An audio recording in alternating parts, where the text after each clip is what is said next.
Hello everyone, good evening. Good evening, can we all hear me?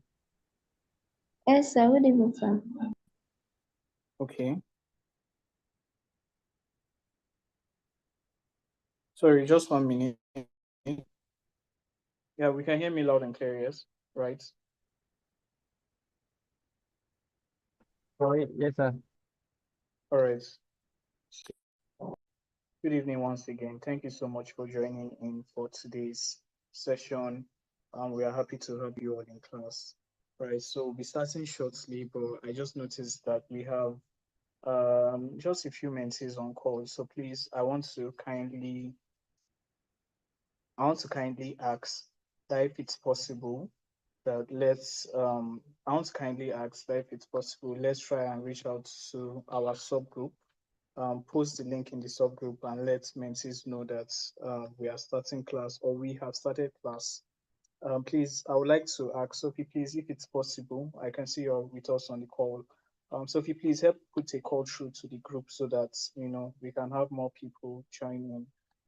For those who may not be aware that class has started. All right, so not to waste any further time, right? We welcome to week 3 of the JIIPCC Mentorship and Internship program on patent drafting. So far we've gone through 2 weeks already, and we're in the third week. I think at this point it's safe to say I think we have come midway our journey in the program, right? And I'm sure it has been interesting so far for us, as it has, you know, as I'm sure it has been interesting so far for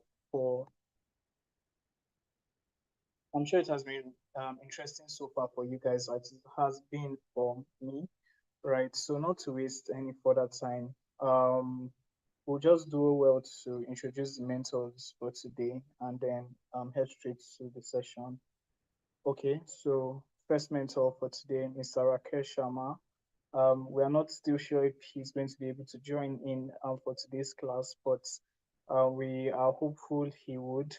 Mr. Rakesh is having a thorough and multifaceted career spanning nearly a decade in patent analytics, drafting, and prosecution for US and EP jurisdiction.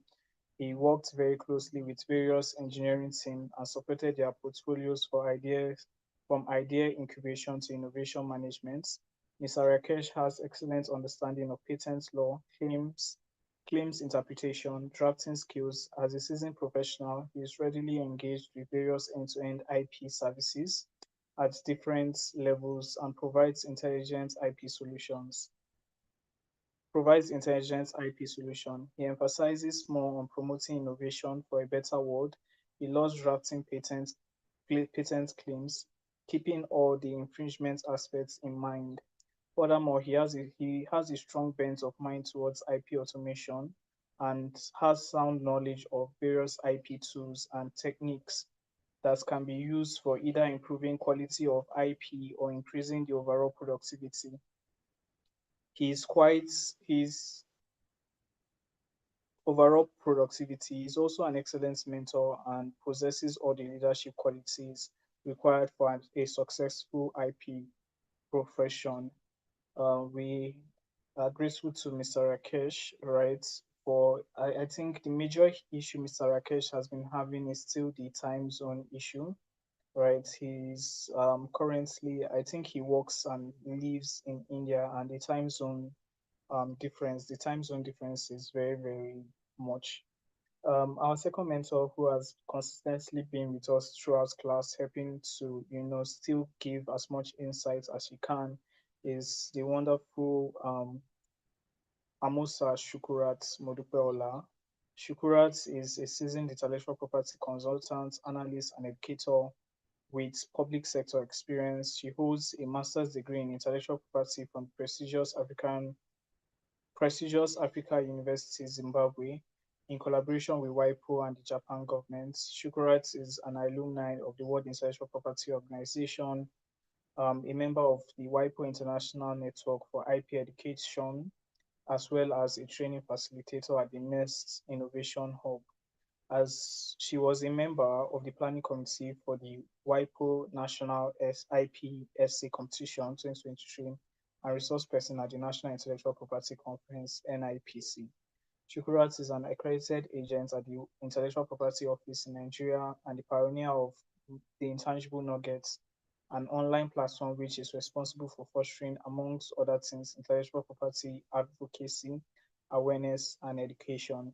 So we are grateful to Ms. Shukurat for always being in class to help out, dish the knowledge that we required for us to get familiar with patent drafting and everything it has to entail. So Ms. Shukura will be joining us a little bit late today. Hopefully, we would have her join us shortly. So uh, rather than just spend quite a lot of time without saying anything, I want to find out from our own end how the program has been so far. And then after that, we'll take presentations from the mentees. And then when Ms. Shukurat comes on board, we would have her presentation, her discourse, and then we take questions, and then, subsequently we would get to um, close the class as is in our practice. Um, so basically, I would want us to take a few questions. I would just want, sorry, did I say questions? I would want us to have a little interaction, right, on, how the program has been for us so far. Basically, what I'll be doing is that I'll be So what I'll be doing is that I'll be asking you guys, how the program has been, what has your experience been like, and what part of the program have you enjoyed the most. I think we'll start with Akinwale. Please, if you can, I think in just 2 minutes, you can just kindly share how the program has been for you so far. What part of the program do you enjoy the most, or have you been enjoying the most? Yeah, okay. Good afternoon, everyone. My name is Akinwale Kwelero. Well, with respect to the program, I would say that I would definitely uh that definitely exposed myself with respect to patent drafting. Although I I'm currently doing my master program in Babcock, and one of the courses we are taking is intellectual property. And inside it, we were able we were one of the topics we are doing now is painted drafting, and it has actually helped me in class because it has it has made me understand patent drafting and how patent drafting works. And although it has not been easy in combining practice, school, and being here also, but although I will not deny the fact that it has really helped me with respect to how important patent drafting is. Although in this part of this in our country, Nigeria, as we speak, patent drafting has gone beyond has gone beyond just you just having the knowledge of it per se. One has been able to find out that through patent drafting you can definitely make your money from it, and if one knows his or her onions very well, and one knows how to draft a patent, how to draft a patent plus patent agreements, so to speak. I believe it will definitely help for each and everyone, and I believe that as a lawyer, or even not even as a non-lawyer, we are meant to know virtually at least almost everything, if not all things. And one of the things that this class has taught me is that you can never stop learning. Even if you assume that you will learn some certain things in life as regards the academic aspects, you never stop learning, and you just have to keep going. And also, learning is a continuous process, and we stop learning the moment we die. But as far as we are living, we definitely continue to learn. And Ms. Shukura has been able to really teach us, with respect to how patent drafting work. And I actually love his teaching, because she's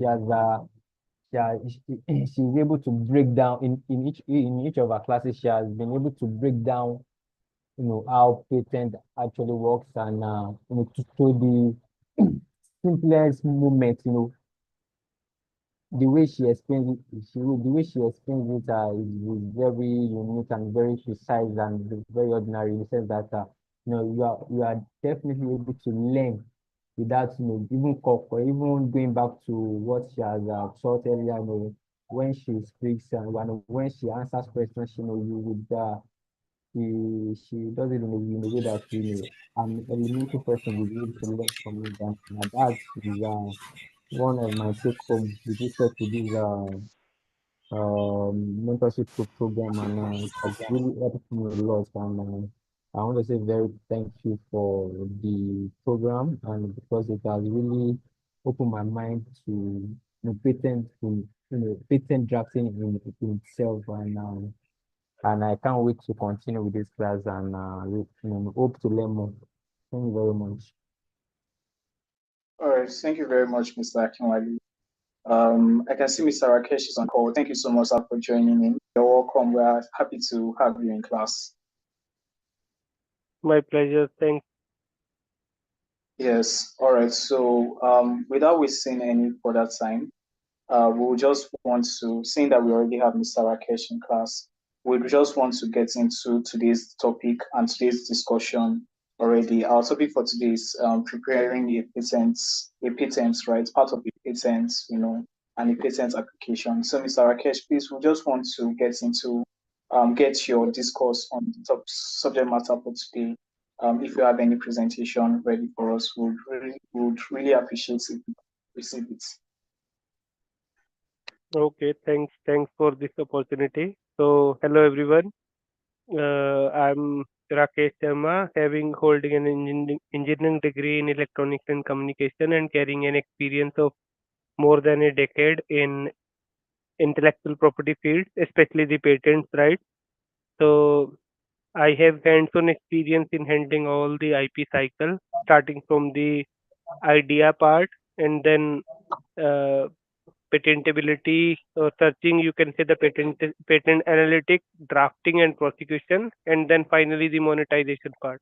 So during my tenure I have handled all sort of IP related products, and I feel this as an opportunity to serve the society, because any valuable idea, like any idea if patented, would serve not only the inventor but the society as well. So I believe in this theme. So I think this is equivalent to the noble cause which doctors and teachers are doing. So I feel this is the third noble work which I am doing for the society.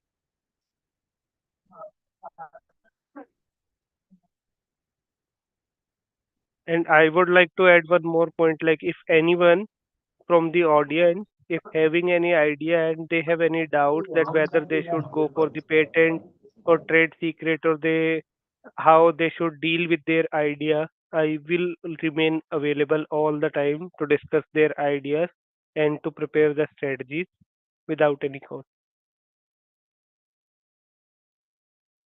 All right. Thank you so much, Mr. Rakesh. Welcome.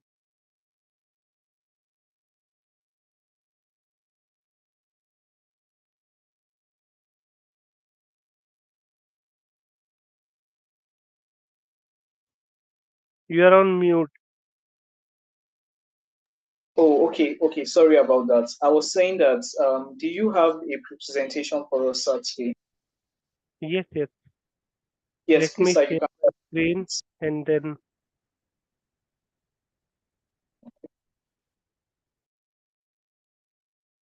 please let me know once my screen is up. Yes, your screen is up. We can see your screen. Okay. So our today topic of discussion is on the patent drafting. So feel free to ask questions in between if you have any doubts or questions or queries, no matter either these are technical or non-technical. Feel free to ask questions in between. I will try to give you the overview about the drafting and the nitty-gritties and do's and don'ts we should consider in the patent drafting. So this is the third stage, I would say, from the ideation part. And after clearing the patentability, if we found that the idea is novel and inventive and it's having a practical significance, then only one should decide to go for filing a patent application. And before filing, one should draft the patent application and it should meet some specific technical as well as legal requirements. Uh, Especially for that particular jurisdiction we are planning to file. Suppose US is one jurisdiction, Europe and Africa is another, India, China. So every country has some slightly different rights related to legal rights related to patent. So drafting accordingly changes slightly, not very drastically, but we need to keep those laws in mind. So here about this drafting program, I had divided it into three different sections. First is the introduction to patent drafting. I had delivered the same last year also. So it gives us the answers of all the why and how perspective, that why somebody need to file the patent, or what is the process and what are the nitty gritties of patent. Then if we are clear with all this why and how from the technical as well as the business perspective, then the second stage comes is how you should prepare the patent application. It is different from writing a technical paper or the white paper somebody is submitting during their thesis, either during the college or the master's or PhD degree. So patent is having slightly different requirements from those technical papers. And third one is the claim design. The claims are nothing but the features or the limitations you will get the uh, royalty for, or you will get the actual security from the government for these claims part itself. So before jumping into the details, everybody might have seen this soda can with this ring pull technology. So the inventor of this one, when they have invented and patented this technology, this is the patent number, they had protected it under the design patent in 1963. And to our surprise, the company's share and the sales has increased up to 233%. So this is the power of a single patent. And this is the annual revenue which company has made in an year based on one single patented technology which we use in our day-to-day life. So these are different perspective. If we are not patenting our invention, so what will happen? Our competitor might patent it, or we will lose the chances of licensing or selling or transferring the technologies to others, or in nutshell, our competitor will take advantage of it. So if it's like the having an piece of land, but you are not creating a fencing around it, so anybody can trespass and anybody can come and take advantage or use of that land. So this is the same applicable to patents itself related to your invention, and it's a social contract between the government and the public. So you will reveal your invention to the government, and they will publish it in their journal. It comes under Ministry of Commerce, and in exchange, they will give you the exclusive rights which nobody else can use for next either 14 or 20 years, depending on the type of the patent you are trying for or aiming for. So there are certain categories which can or cannot be patented. This is defined by the law, and it varies from country to country. But as a general rule, I am telling that These things which can be patented are like the chemical substances or method or new method or process of use of something or any new product, devices or systems. These are all patented. But business methods, method of playing games, or some kind of treatment, method of treatment or diagnostics or method of doing surgery of human or animal are not patentable. So these fall under specific categories which are not patentable. But these categories also vary from country to country. So whenever you are having some idea, so evaluate it before proceeding further for drafting and filing in that country, so that your lot more effort or money should not get wasted. So from here, so this ABCD of patent drafting. So why we call it ABCD? It means anybody can draft, because anybody can have ideas. Accordingly, anyone can draft if they have a basic understanding. So basic understanding should be, your patent should cover enough technical disclosure answering these four questions.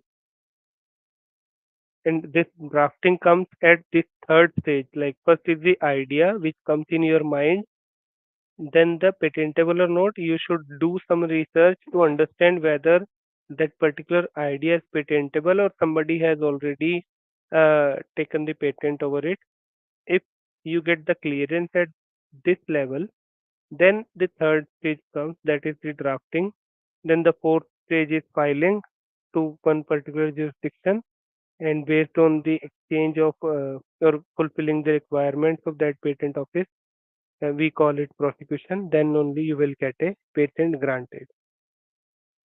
So different from or unlike from the technical paper, in patent we must have to understand and answer these uh, questions, that what problem you are solving, and problem should be technical problem. It should not be like we are simply automating some process which was doing we were doing manually, or you are simply saving the cost, or you are simply making replica of something which were doing analog and you are doing it digitally only.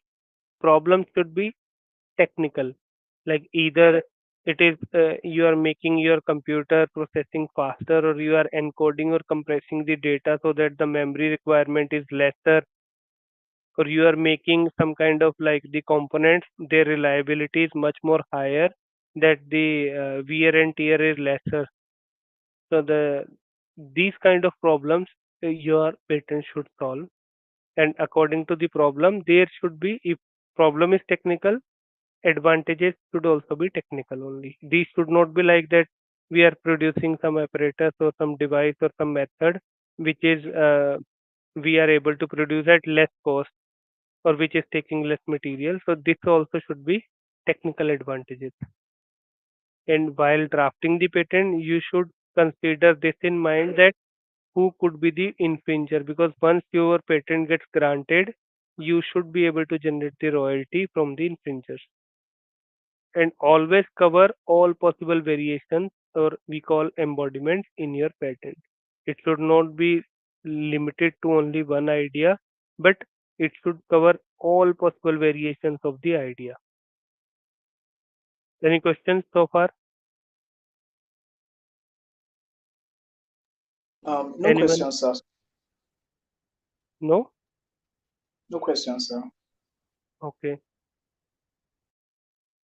So from here, you should have a clear purpose in your mind, that what problem you are solving, and the problem should be the technical problem, not only the non-technical or the business related problem. You should identify a technical, and business requirement should be, yes, like business requirement is that it is having some marketability, or it should be applicable somewhere in the market.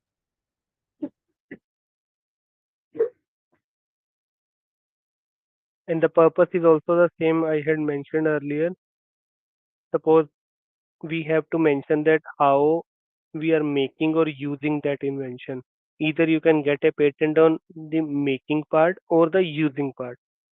Suppose there is chocolate, that is manufactured by following some specific procedure. So you will get a patent on the manufacturing of the chocolate or the chips which are being manufactured in a plant which is totally automated. And use of it is, suppose you have made something like a unique hammer you have created, that takes less effort or exactly half of the effort based on the length of the hammer as compared to the conventional one or the special design of the hammer, then you can say that this is the use of that particular hammer you are trying to patent. So you must have to explain each and everything in the form of drawings and the best way. If it is involving any technical range, for example, the temperature, pressure, frequency, or some kind of time stamps, you should mention everything in your patent. Suppose this is one particular example I have taken from the European patent website. So this is a pouring vessel. You have come up with an idea. So it is having two stouts instead of one, so that it can fill two cups at a time. So for this idea, if you will try to find out the existing technology, so these are three different existing technologies. For example, this is with only one stout, which we can say this is the state of the art or conventional knowledge. It's having an agricultural fertilizer equipment which is having two different nozzles for spraying liquid or fertilizer parallelly. And this is another coffee vending machine which is having two different nozzles for spout to deliver the coffee or to fill the cup. So which one out of these three you feel is more closely related to this idea on the left side? Which one you feel? Anyone? Yes, this is Akinwale speaking. I believe the third one, the document Okay, D3 is similar to the point vessel comparison that is the one in the left hand side. I appreciate you gave a very good viewpoint. Anyone else who want to try?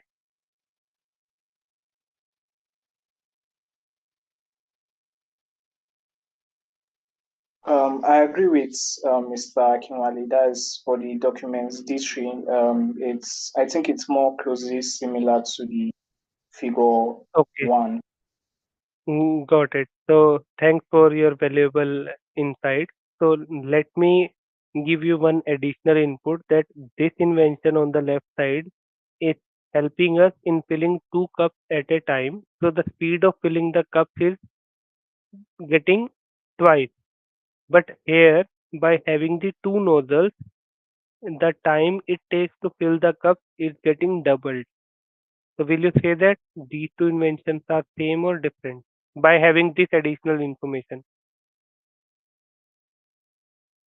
These two nozzles, like we have divided one nozzle into two different streams. So now earlier, if it was taking 5 seconds to fill a cup, now it is taking 10 seconds to fill two cups.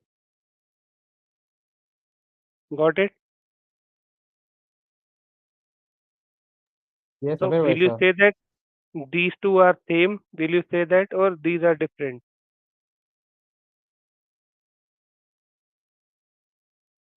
Sorry, sir, Here can we you can. repeat the question, sir? Can you repeat?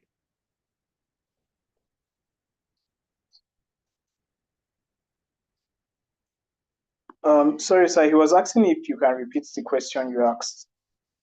Okay, okay. So I am saying this machine is having one nozzle which has been divided into two. So the rate of filling the cup is reduced to half. But here we are having two different nozzles. It is filling two cups at a time. So can you say that these two are solving the same problem?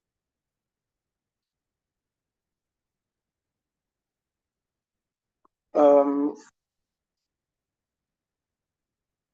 Let me give another example that this machine with two nozzles, like if one nozzle it was taking 5 seconds, by having two nozzles, one cup is taking 10 seconds to get completely filled.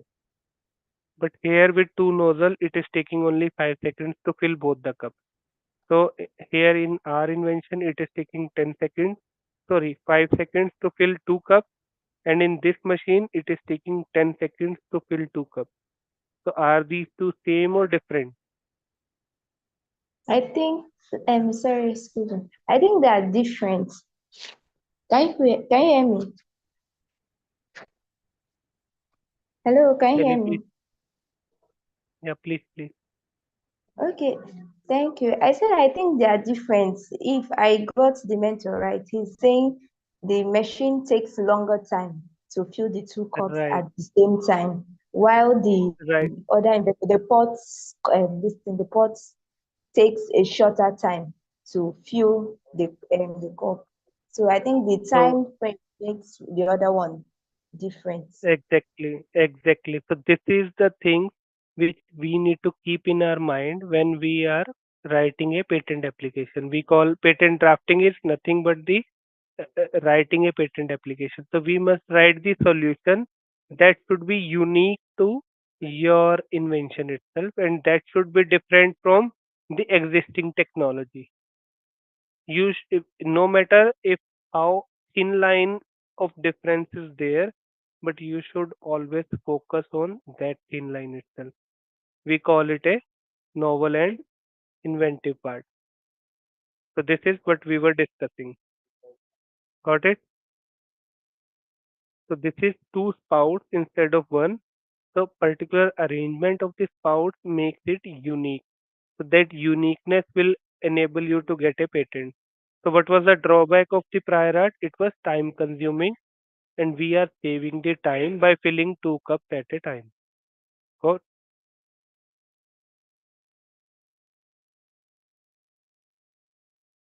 So now, if you have to write a patent, because this is something technical as well as legal, so we use some kind of patent jargon to make it broader. So, for example, rather than writing spring itself, we write energy storing means, because energy storing means will include all other possible options like the damper or some kind of pistons or some other energy storing operators rather than only spring. Suppose a fastening mechanism is there which is used to attach two different bodies.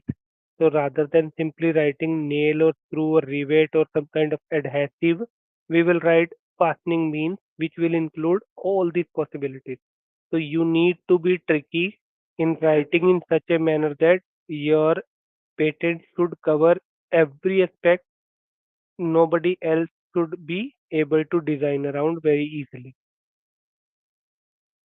For example, if I have to ask that on how many legs a table can withstand, so what will be your answer? Four, three, two, or one?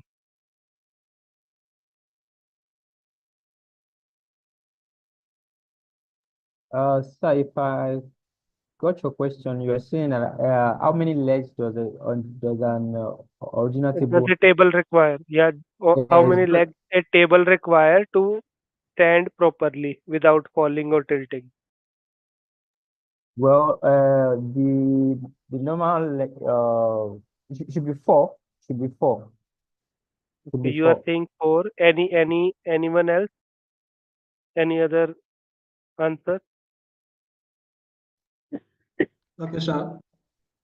Um, I think formally a table needs four legs to stand, but I think Okay, with three legs, you can place them appropriately for a table to be for it to be balanced. understood. Any other try? Or everyone say four legs are required to for a table to withstand. But what if I will say that only table can withstand with at one leg itself? If that is thick enough and positioned at the center itself, then a table can withstand at one leg also. Is it possible? You might also have seen somewhere. Yes, I believe it's possible. It just depends on how the table is designed. If the table Right, is designed in a way that it can definitely stand on one right. leg, definitely it's So if possible. so, so this makes the difference because if you are writing a patent application and writing four legs, and somebody is trying to achieve the same result with different legs, then you cannot stop them in copying your idea. So you need to be creative enough to broadly cover it. So rather than writing four, you can say a plurality of legs or minimum one leg because minimum one is required because tabletop cannot be stand in air. So minimum one is required, or you can say that at least one leg. So this is the art which you will be able to understand once you will write the claims part itself rather than writing exactly four because if you are writing four and your table is unique but somebody is manufacturing the same table with either three, two, or five legs, you cannot stop them in manufacturing that. Then the whole effort of getting that patent will be waste. Any questions? Suppose for this example, if you will see, this is a container and these are the two holding arms and it is a base, and oscillating means is something which is helping uh, this container to vibrate so that this solution and this powder get mixed properly. So based on this only, like if it is your invention, how you will write the claims. An apparatus for shaking articles. Article means this container. So rather than writing container or beaker itself, we are writing it as an article because apart from container, if you will attach something else also, this whole arrangement will oscillate or vibrate that component also. So this is the way we write the claims. The apparatus comprising a container. This is the container part. See how many components are there in this picture which we can claim. How many components?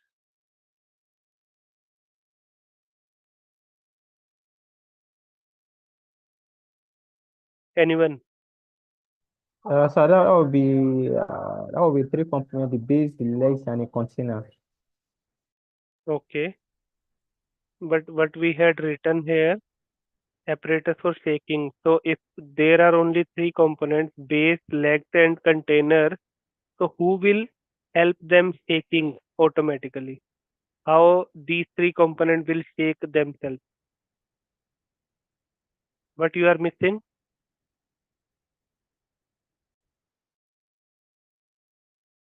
This is the fourth component, which is the heart of the invention. Got it? Yes, sir. Okay. So because the whole objective of this invention is to oscillate so that this solution and this powder should get mixed uniformly. And what we had written in the preamble itself, apparatus for shaking. So who will be responsible for shaking is the crux of the invention. So one is the container, one is the base, and plurality of legs. Legs are attached to the base and holding the container. So these are all the helping elements.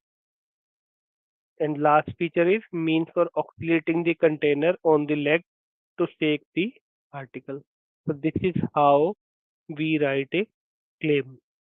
Any questions on this? No, sir. Anyone?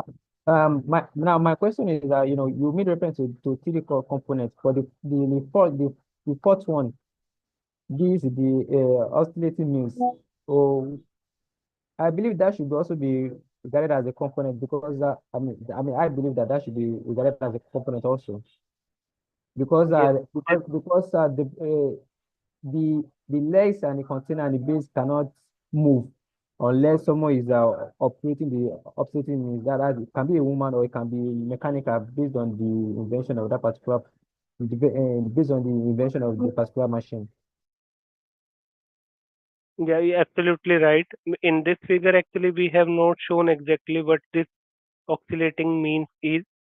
So that's why uh, you were not able to capture it as a component, but actually this is a hardware component which is helping it to shake properly. This container will get shaken properly by this oscillating means. So this is also an active element. So that's why if you will count from here also, an apparatus, it is having a container, a base, a plurality of legs, and a means for oscillating. So these are the four components this claim has. So any device which is similar to this or having these four components in the same arrangement, it will be infringing on your patent and they must have to pay you the royalty. So this is how a typical patent document looks like. It includes all the bibliograph details like the application number, patent number. This is European patent. Their classes, every details are there along with the representative drawing. And this is we can talk about the anatomy of a patent. Like apart from claim, if we have to like dissect a patent application, sorry, so it includes these eight components like the title, technical field, background, summary, drawings, detailed description, claims, which is the most important part, and the abstract. So the seventh component is the heart of the patent application, but all other components are equally important. And these, or I would say this anatomy, makes this different from the normal technical paper or the white paper or some research paper somebody is doing. So this specific requirement makes a patent different from normal technical paper. Always keep this in mind. Any question?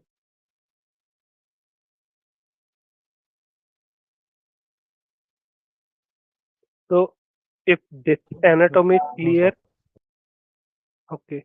So if this anatomy is clear to you, then for drafting, it's very easy. You must have to tell the story of the invention just like you watch the movies.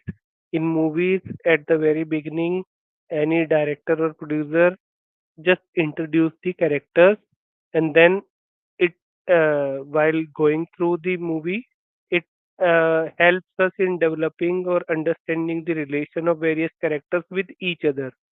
Either they are friendly or having any rivalry. At the end it concludes with either a positive note or with some kind of moral message. Agree? Always or everyone must have watched some kind of movie, or is there anyone who have not watched any movie till date? Is there anyone? No, sir. Everybody has seen movies. We have, sir. Okay, so in the same manner, you saw the story there in the patent itself. You must have to tell the story of your invention. And in invention, who will be the characters? These components. Suppose like here, these are the four characters: container, legs, base, and the oscillating means.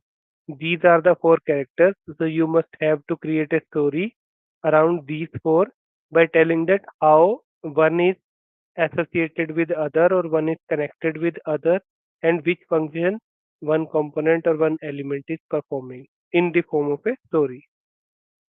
So if you are a better storyteller, you can become a very good drafter. So it's nothing but it's a means to communicate and persuade. Persuade me who? The examiner of the patent office. If you are including all the details and your story is influential, you chances of getting the grant will be higher.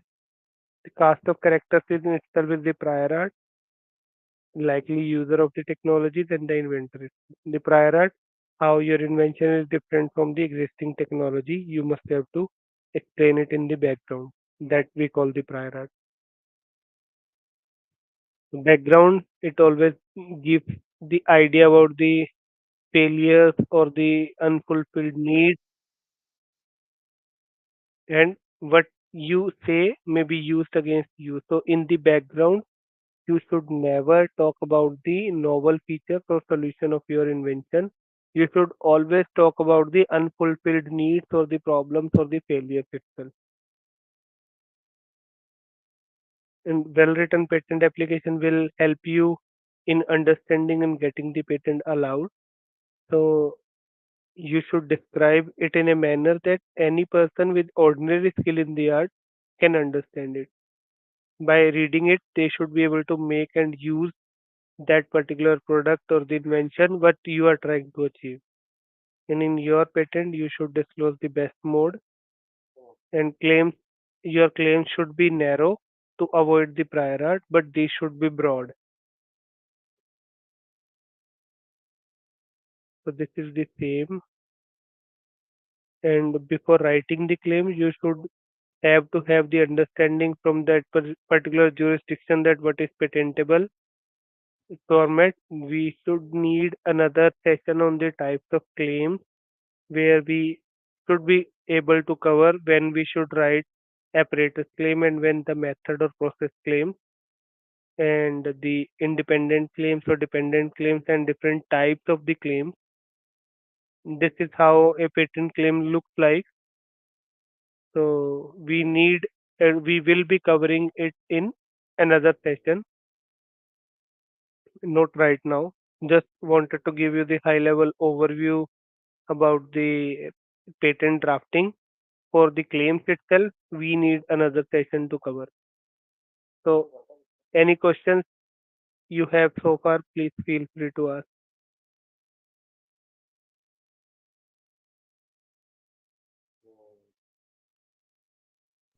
No, sir. Anyone? Any questions related to patents or drafting? Okay, does anyone have any question for Mr. Rakesh so far? Okay, okay. So, I would say that's all from my Okay. side for today. If you have any questions, feel free to reach out to me anytime. All right, thank you so much, Mr. Rakesh, for the wonderful Yes, sir. presentation. Okay.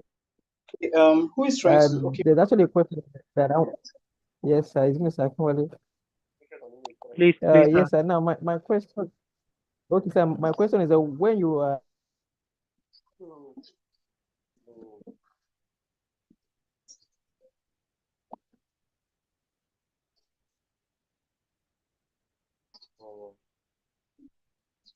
I'm yeah, listening. Please, my please ask.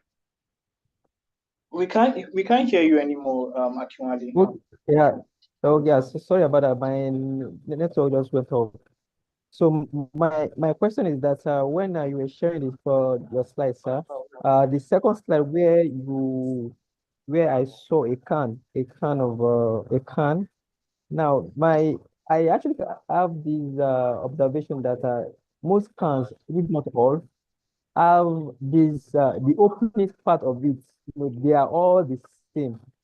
So my question is that if a particular inventor who actually invented that particular design of the can, how the can should open. Now, why would other can products have similar can opening, method of opening their own specific can? So that is it that the first person who created that innovation or that design did not patent that particular design? So that's my question, sir.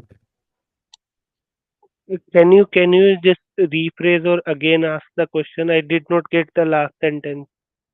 I was unable to understand. Can you please ask again? Okay, sir. My question is that with respect to your slide, you made reference. I saw a particular drawing, a can drawing, where you made reference Mhm. to the open part of the can, how the can should be opened. Now, my question is that if if if it, if the first inventor who created that design did not present Yes. it. That's my issue. Because I actually have this observation that many cans have the same design opening pattern. So is it that the first person who invented that particular design did not patent that particular design? So that is my question, sir. So that is a very, very intelligent and good question you have asked. It is like two perspectives are there. If the design is same, then whoever is first to file the patent will get the right to get the patent. But if designs are different and your design is also equally important as compared to the other, then both are eligible to file a patent for it if designs are not taking motivation from one another. Did you got my answer? Did I answer your question? Yes, sir, sure, sir, you do. You did. Because if both are same, then it will be difficulty for the person who has developed it later. But if both designs are different, both are eligible to file for the patent and seek for the protection. Okay, Miss Shukurat, I can see you're raising your hand. Isma, you can go ahead and ask your question if you have one. Hello, everyone. Hi, Rakesh. Hello, long How you time doing? Long seeing time. you. Yeah. It's been a long time. Ramadan Karim. How's it going? Absolutely fine. I was busy a lot from last 2 months, so I was unable to join the last two meetings. So I was feeling very bad. I thought as So much. It's good to have you back. So I just yeah, wanted to throw more light to Akinwale's question. So his question, I think his question is he asking a question that has two parts. He's asking a question that has the part of patent and has the part of design as well. So with okay. respect to the design, once the design is expired, then like I told you last week, all IP rights have protection period. The moment it expires, then it goes to the public domain. So it's possible that the right over that design has expired, and so it moves to the public domain. So because it's not in the public domain, that's why you will now see people using it without permission. But prior to when it was in the public domain, you won't see anybody using it. Okay, but the same applies to patent as well. In a case whereby your patent application is not well drafted and you don't claim a particular part of your invention, that kind of invention, you will have protection over that particular part because you didn't claim it. But if you had claimed it, then you have protection over it. But the same thing applies. Once the 20 years expires, then it also goes to the public domain and anybody can use it. Say, for example, this can Coke, that can that we always, the cork that we just open up, it used to be I think a Guinness patent, if I'm right. But after it expired, then it goes to the public domain. Then you can now see every other bottling company using it to package their drinks. So that's how it works. I hope that explains it better, Akinwale. Right, right. Thanks, Samosa, for the wonderful explanation. All right, thank you so much, Mr. Rakesh, and also thank you, Ms. Shukrat, for helping out with that question. So I just want to ask, Ms. Shukrat, do you have anything you would like to share with us? We've I listened don't to think Mr. I don't think I have anything to share. I think I joined this session when Rakesh was on his I think the sixth page of presentation, and Rakesh is my Oga now, so I trust his judgment. I love to listen to his presentation. All right, thank you. Uh, all right, thank you so much, man. Thank you so much, Mr. Rakesh. What we'll be doing right now is that we'll be taking Mentee's presentation. We've not done that so far. We'll be taking presentation from the mentees and then getting feedbacks from the mentors. So group presenter for the week, please, you can go ahead, share your slides, start your presentation, and then we'll take feedbacks from our mentors. Okay, will do. Thank you. So please, who is the group presenter for today's class?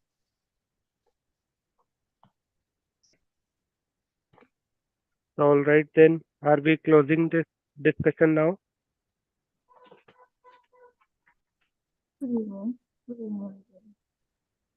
Yes, good evening. Sorry, I'm trying to. Yes, right. All right, please go ahead.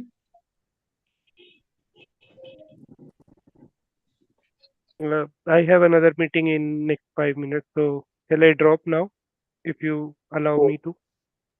Oh, okay, that's fine by us, sir. Thank you so much for joining. We are really happy to have you in class. Okay. All Thanks right. everyone for your active participation. Thank you everyone. We'll see you next week. Yes, sir. See you. Thank you. Bye, Rakesh. Bye, Sukrat. We'll see you soon Yeah. in another session. Bye.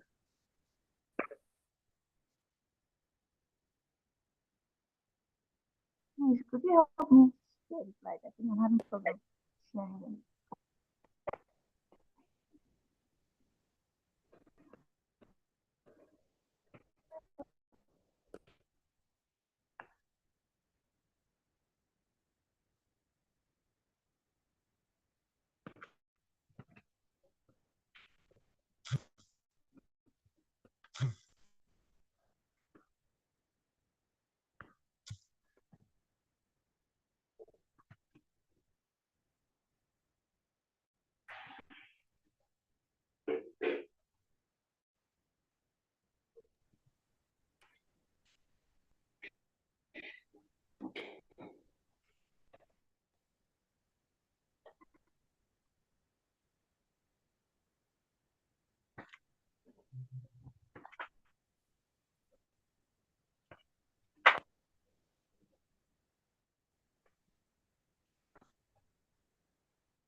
Okay.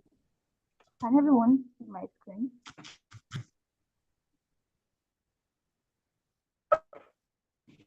We can see your screen.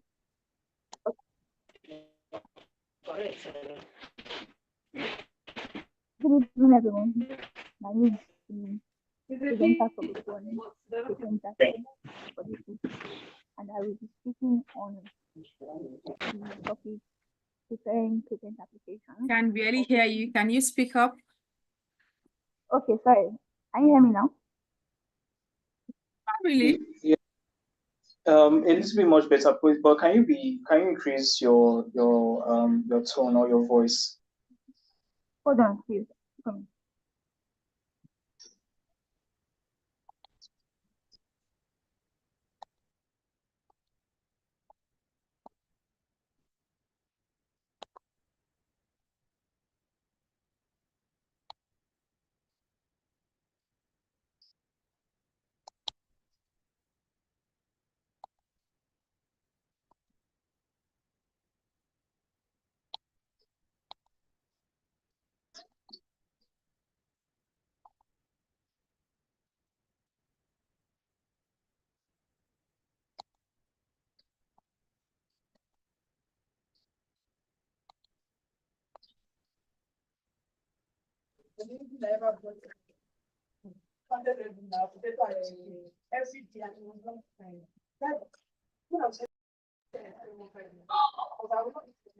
Can you hear me now?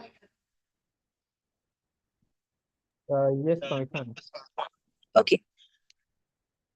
I said I will be speaking on this week's topic, which is patent drafting for Group 1.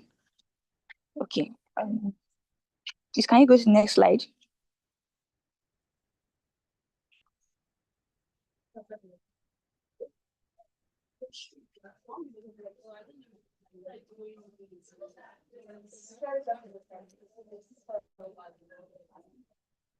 Oh, sorry. Let me try and reshare the slide. Sorry, it was having issues from my end.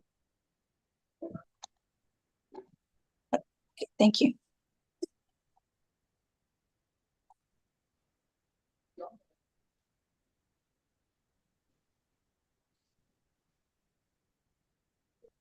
Can you see my screen?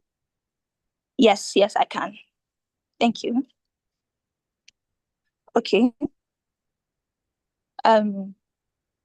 Before I move forward, I would first like to define patent drafting as a whole, because we have to know what we are dealing with before we start. So patent drafting is is the process of writing a patent application to protect an invention. So when a new invention is created by a person or a business or a company, the process of protecting that new innovation or invention through the use of patents as a field of intellectual property is known as patent drafting. Now, to the discourse of this week, we will be speaking on how to draft a patent or patent application. So, for patent search techniques, there are basically different search techniques that we can use when we want to draft or apply for a patent. And they are as follows. One, we have the number search. And this one is where you use the reference or means of identification to be able to search the patent that you are looking for using the reference number or the number of identification to search it. That's number search. Then we have the keyword search, which is the specific word or identifying the keywords or specific words related to the particular patent in which you are looking for. That is the keyword search. Then also we have the classification search. You look for the patent based on the classification or category in which the innovation or invention belongs to. That is how you can also search for a patent. Also, we have through the dates, through whether through the application date, through the publication date, or the priority date. That's how we search for patents. You can use any of these dates that I have mentioned so far to search for an already existing patent. Also, we have the inventors search.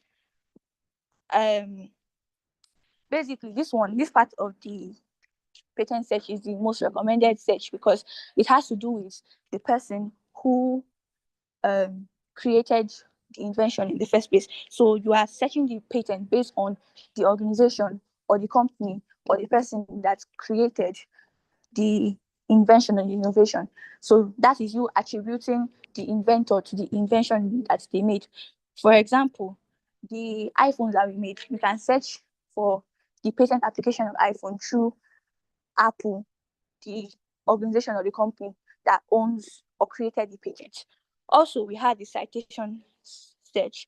This is searching the patent through the references that was used in creating the patent.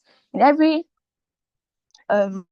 document or patent document, they cite previously used patents. So we can also check or search for patent that we're looking for through the citations or the references that was given or they used in researching and documenting their own patent search.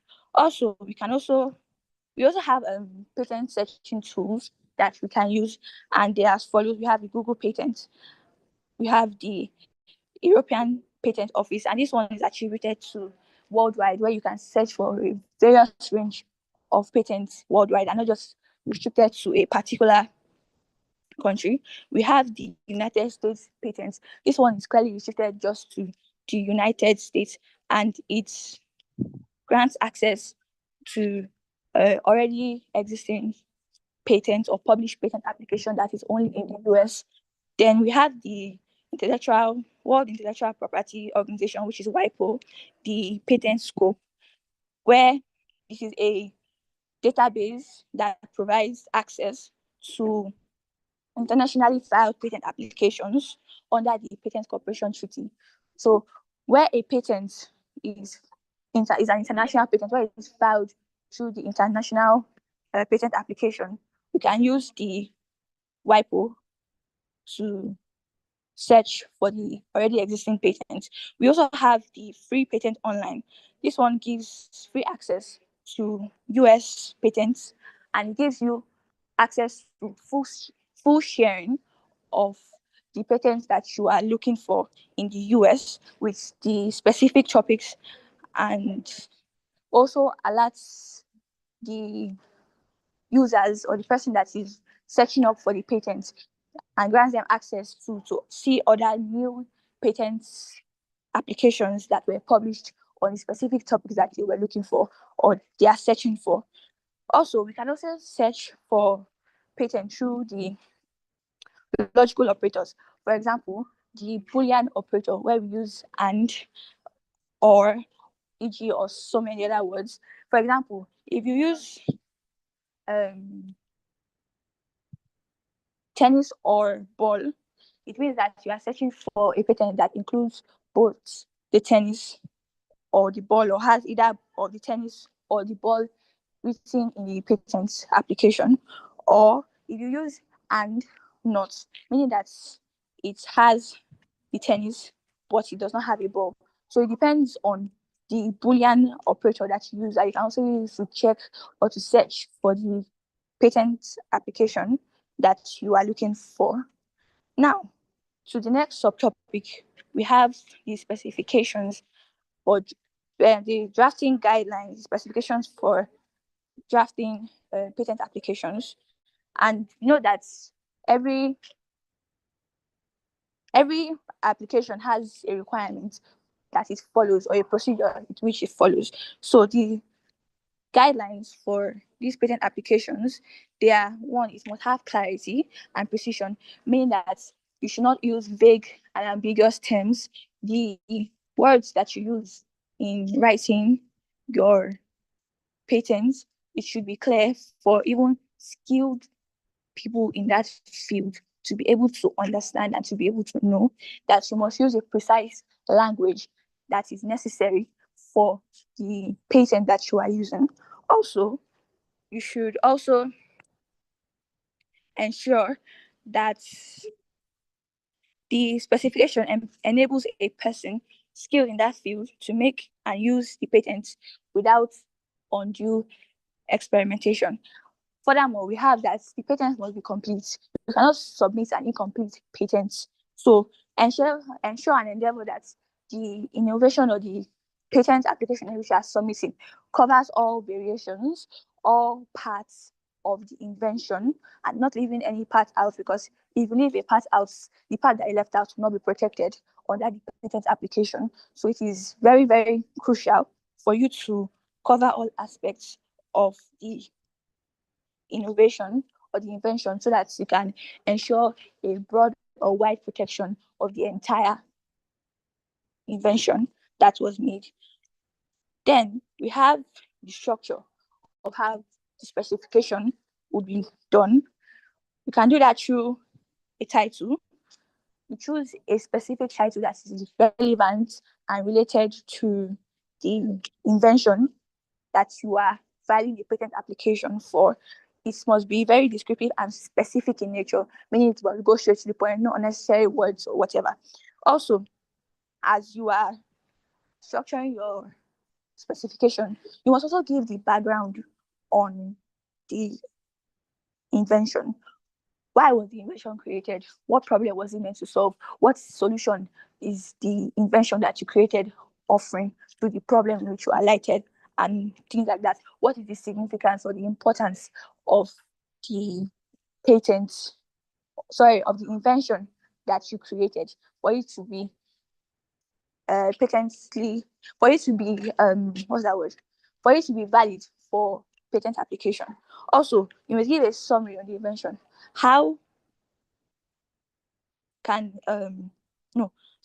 summary of the invention, where you highlight the key aspects that is needed for people to know when they are using the invention, the advantages as well as disadvantages, and the importance of that invention that which you made. So the functions of that patent must be highlighted or must be given in the summary of the patent, summarizing all the key aspects.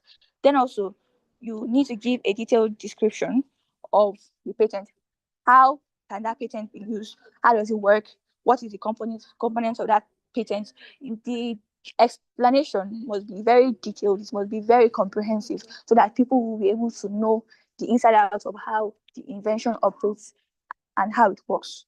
Furthermore, we speak on the claims, where you define the legal scope of the invention, and you ensure that the claims are supported by the specification and they are drafted clearly. So every claim that you make or the legal parts of the invention, ensure that it is clearly drafted, because it can be an issue if you have a not well drafted patent application. So you should ensure that when you are drafting or structuring your specification, that it must be clear and it must be clearly drafted in a way that it would make the application valid. Also, we have the drawings. We should only put drawings or maybe visual representations that are very, very necessary to the patent or the invention at hand, meaning that any out of the context, out of the points, out of the box innovation reference or visual representation is not needed, and just go straight to the point. Whatever is needed, the visual representation that is needed for that particular invention, we should go straight to it. Furthermore, you give an abstract. Like in legal research and every other thing, you write an abstract. The abstract here just summarizes in general what the patents, what the invention rather, sorry, is about. It should not be too long. So if you summarize the invention, in case for people that want to search for the patent through any of the searching techniques that I have outlined previously, you can give a very brief summary, which is the abstract on everything you need to know about the invention. Okay, then we now go to drafting the description of the invention. When you are drafting the description, you have to explicitly define the key terms that are related to the invention at hand so that you can avoid misinterpretation of what is written in there. So in clear terms, in concise manner, you define, you are like to explain the key terms, the key words, let me put it that way, that are needed for that invention. Furthermore, you also give the technical details on how to go about the invention. For example, you provide the accurate technical description. You provide everything technical that is needed that came about when you were creating the invention so that people can be able to know and be able to see how it was done. So also, you disclose the best mode of carrying out the invention known to the inventor at the time of filing.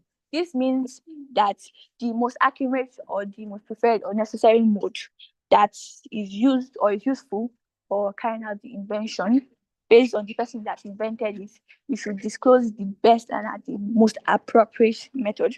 Furthermore, you give the embodiment of the variations. If there are multiple variations, you give all of them, the multiple variations to such inventions that was used in the patent application. Now, to drafting the claims, which is the legal field or the legal scope of the patent, you have to give a broad claim and then a narrow claim. The broad claim is basically for you to cover the core invention, where you talk on everything that the invention is all about, like a full comprehensive description on the invention. Then you now boil down to the narrow claim, where you now give the specific or the necessary parts, which is the specific embodiment or the specific variations of that invention. For also, you also give the dependent and independent claim. Yeah, you have to structure these claims, the independent and the dependent claims, in hierarchy, with the independent claim that covers the entire essence of the invention, and the dependent claim it now adds limitations to the invention. Also, when drafting the claims, it must be clear, which is what we have been saying so far. everything you state must be clear, it must be non-ambiguous, it must be unambiguous, it must not be vague, it must be easy for people to understand, for people to read, for people to be able to understand and go through.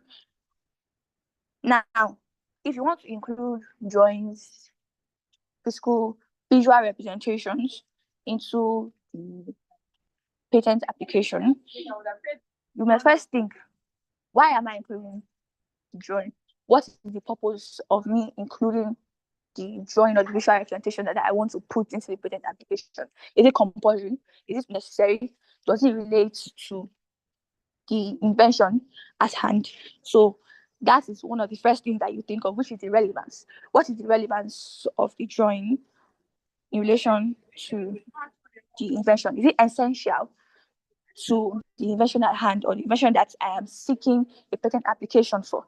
Also, the annotations, where you use the reference numbers consistently across the text and the drawing, meaning that you must consistently use the reference numbers or the reference numerals in every single part of the text and the drawings. It must be a consistent thing that must be there. Also, the views, provide multiple views, maybe from the top side, the perspectives, people's opinions, or whatever. Provide multiple and numerous views, if necessary, to show the invention's comprehensiveness. So you can get multiple views, multiple insights from various ways of various people to show how comprehensive the invention at hand that you are seeking a patent application for is. So also, by following these guidelines, you can now draft a specification that effectively protects the invention while meeting the legal and the technical requirements. Sorry, am I still audible?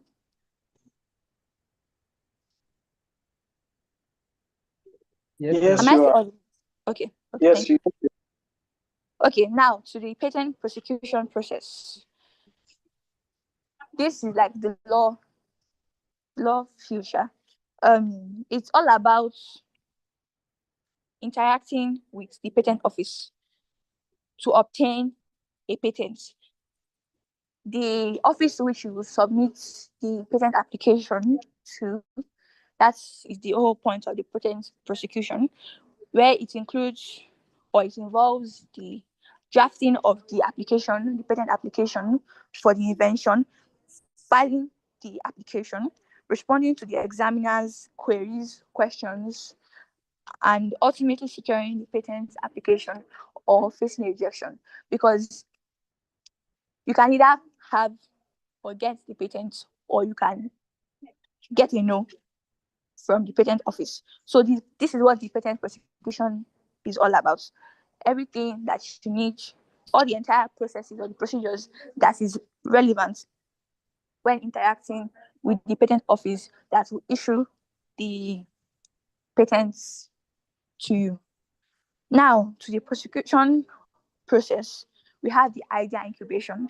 This is where, when the idea is just being formed, when you are still creating the idea in mind, then now the patentability search, you search whether the invention that you are creating or you have created is worthy or is able to gain a patent. So you must know that not every invention is patent worthy. So by that search that you do, you know that whether, okay, this invention that I have created is worthy of getting a patent. So also the patent drafting, where you now begin to file the patent application, draft the patent. Then also you have filing the patent application. Once you have drafted the patent application, you can now begin to file the patent application. Then the examination of the application by the patent office, where they throw in a series of queries concerning the invention, concerning the need for a patent to back up or to protect the invention at hand. Then also, you can now, if the patent is worthy of, if the invention rather is is worthy of a patent, then you can now be granted the patent rights that protects the invention at hand. Now, to the next subtopic, we have infringements. This is a very, very common topic because it is very necessary, especially in today's field where people's rights, people's patent rights are being infringed on. Now, explaining that all infringements of patents. Sorry, please give me a minute.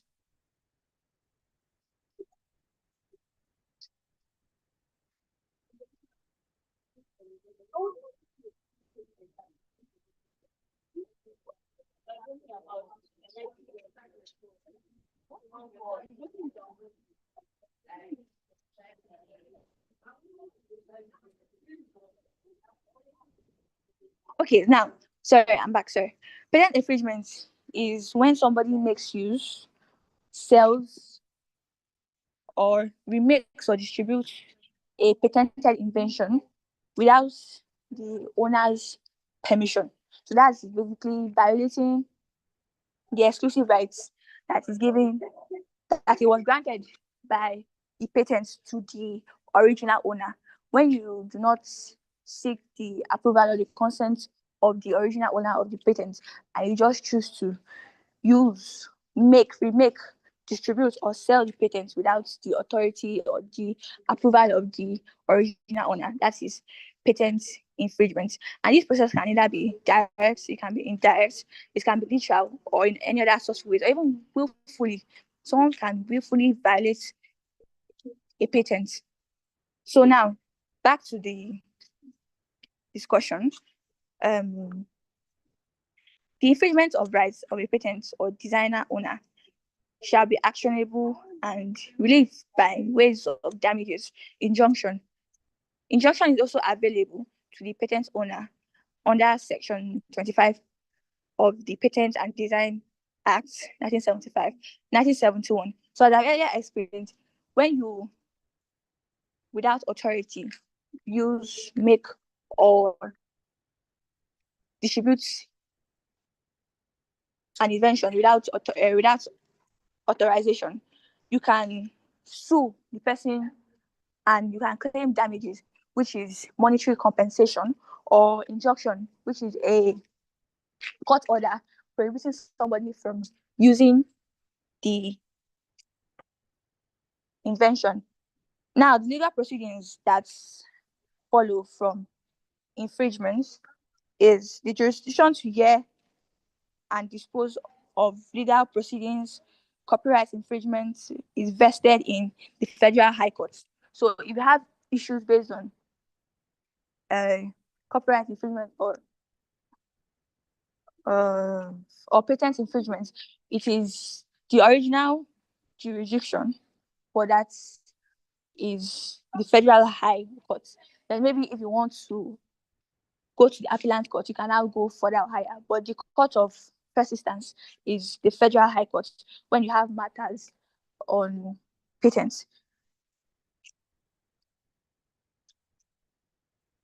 In Nigeria, for example, we have the Nigerian Intellectual Property Club and Intellectual Property Office, that grants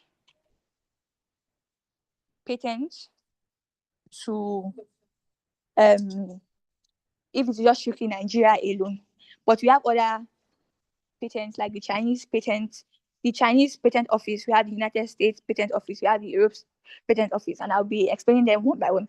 The Nigerian Intellectual Property Office, they have their own specifications where the filing process is first begin with you filing the application by keeping the claims by keeping your claims clear and specific and giving detailed and comprehensive work of the invention with drawings only and if when necessary. In the United States, under the Patent Office in the United States, their own system is more rigid and detailed compared to that of Nigeria, where you have to file first. And when you are filing, you have to disclose your invention. You must explain. It is a must and a necessity to explain the invention in your application. Then the claims cover a very, very broad aspect to cover potential variations, which means that it can cover multiple variations at once. Then in the Europe Patent Office, you can file a single application for multiple or numerous European countries. So you don't have to just file for a particular country alone. Once you file to the European Patent Office, you are filing for multiple countries that are under the European Patent Office. And the filing process is where they examine your invention by you drafting your claims, and you then provide a detailed description of the invention with, or if necessary, the visual representations and drawings with data and statistics to support your claims that you have drafted. In China's patent system, however, it is quite unique, especially with its utility models patents, as the filing process is where you conduct a substantive examination for the invention's patents, but not for utility models. So basically, all jurisdictions above have patents that last for 20 years, and they have similar process of filing, although they have uniqueness to them, but their filing process is quite similar. Then we have the Patent Cooperation Treaty, where we discuss the processes and the advantages in very quick time. The Patent Cooperation Treaty is an international treaty by the International Bureau of the WIPO, and it covers major industrial countries of the world. So any country that is under the International Bureau of the World Intellectual Property Organization and signs the Patent Cooperation Treaty is a member. Now, it has over 150 countries. So if you file using the Patent Cooperation Treaty, rest assured that you are filing an international patent that covers over 150 countries when filing. Now, the process of filing is you submit the Patent Cooperation Treaty with a receiving office, maybe the National Patent Office. For example, in Nigeria, you submit it to in Nigeria, you submit the patent application with Nigeria as your Nigerian office as your receiving office, or you can use WIPO as the receiving office if you want it to be more international. Then you can also conduct a international search where you have the International Searching Authority that conducts a research and provides an international search report with a written opinion on the invention that you have created or designed.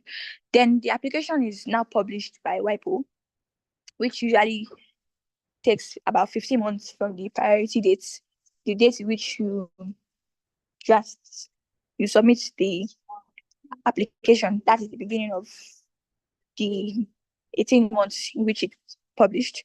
Then you have the preliminary examination, which is quite optional. If you request for an international preliminary examination, then the IPEA, which is the International Preliminary Examining Authority, it will now review whether the invention is patent worthy before entering the national phase.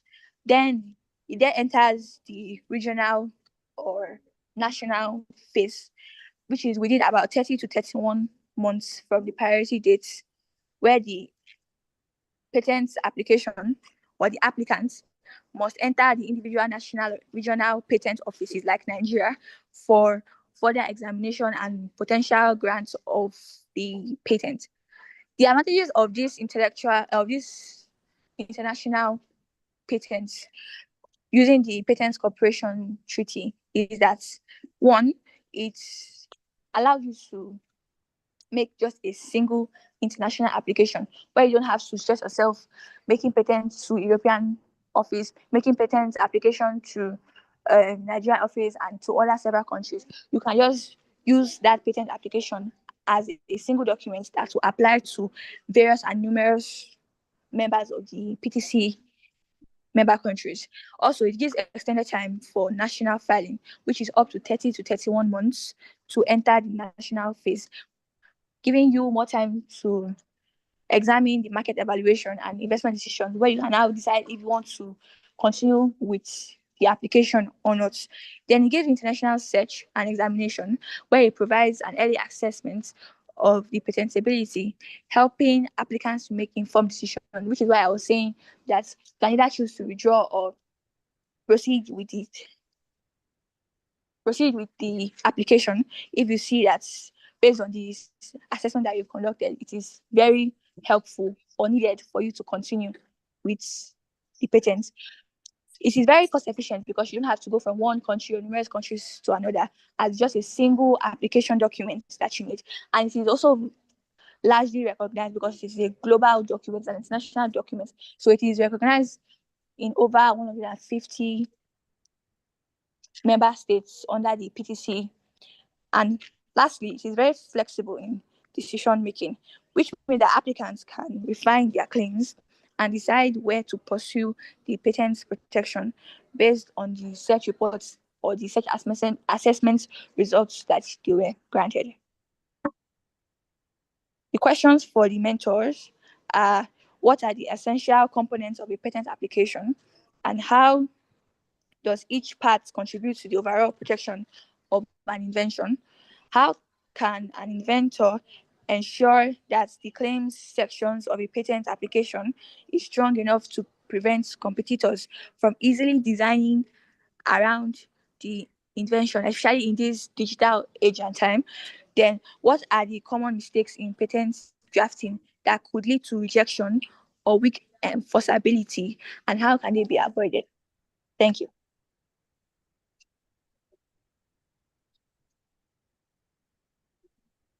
All right, thank you, Simi, for that presentation from you. Well done to you and your team members for putting together the work to be able to make the presentation. So well done to your team. We'll be going over to Ms. Shukurat.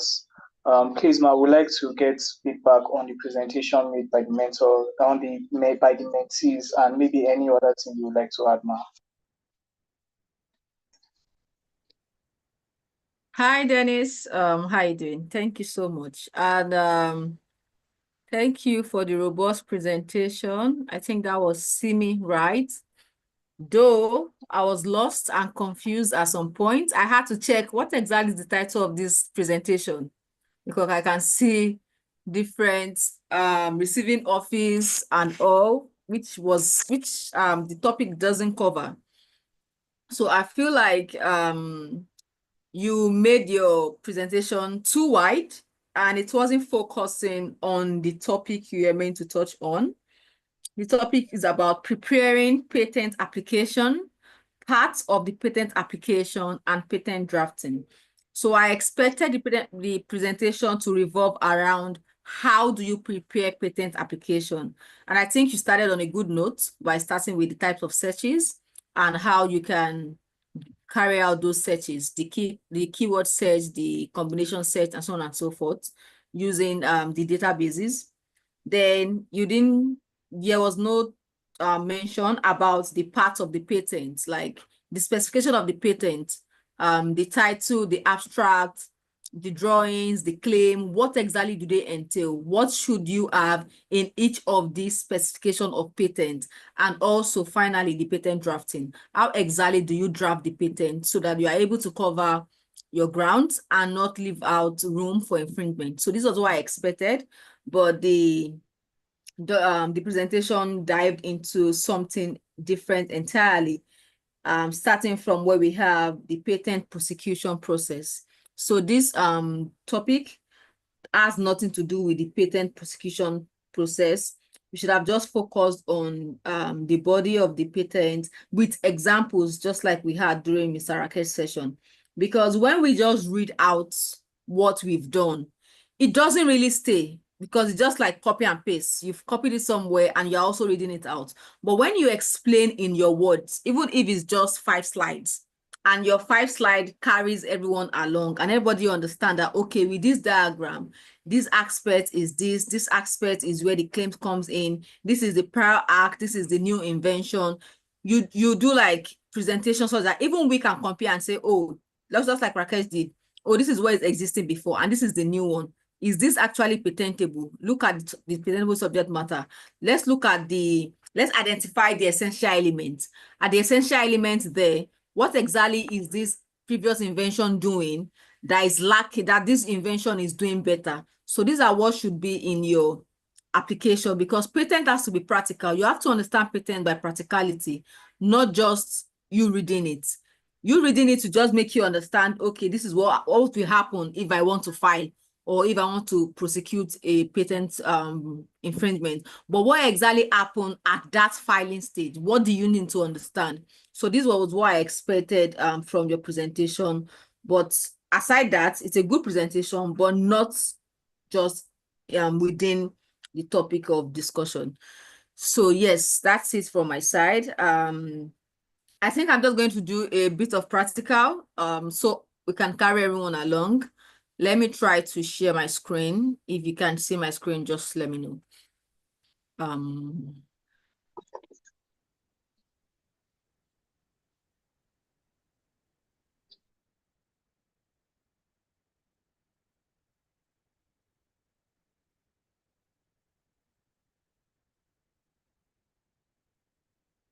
Can you confirm you can see my screen?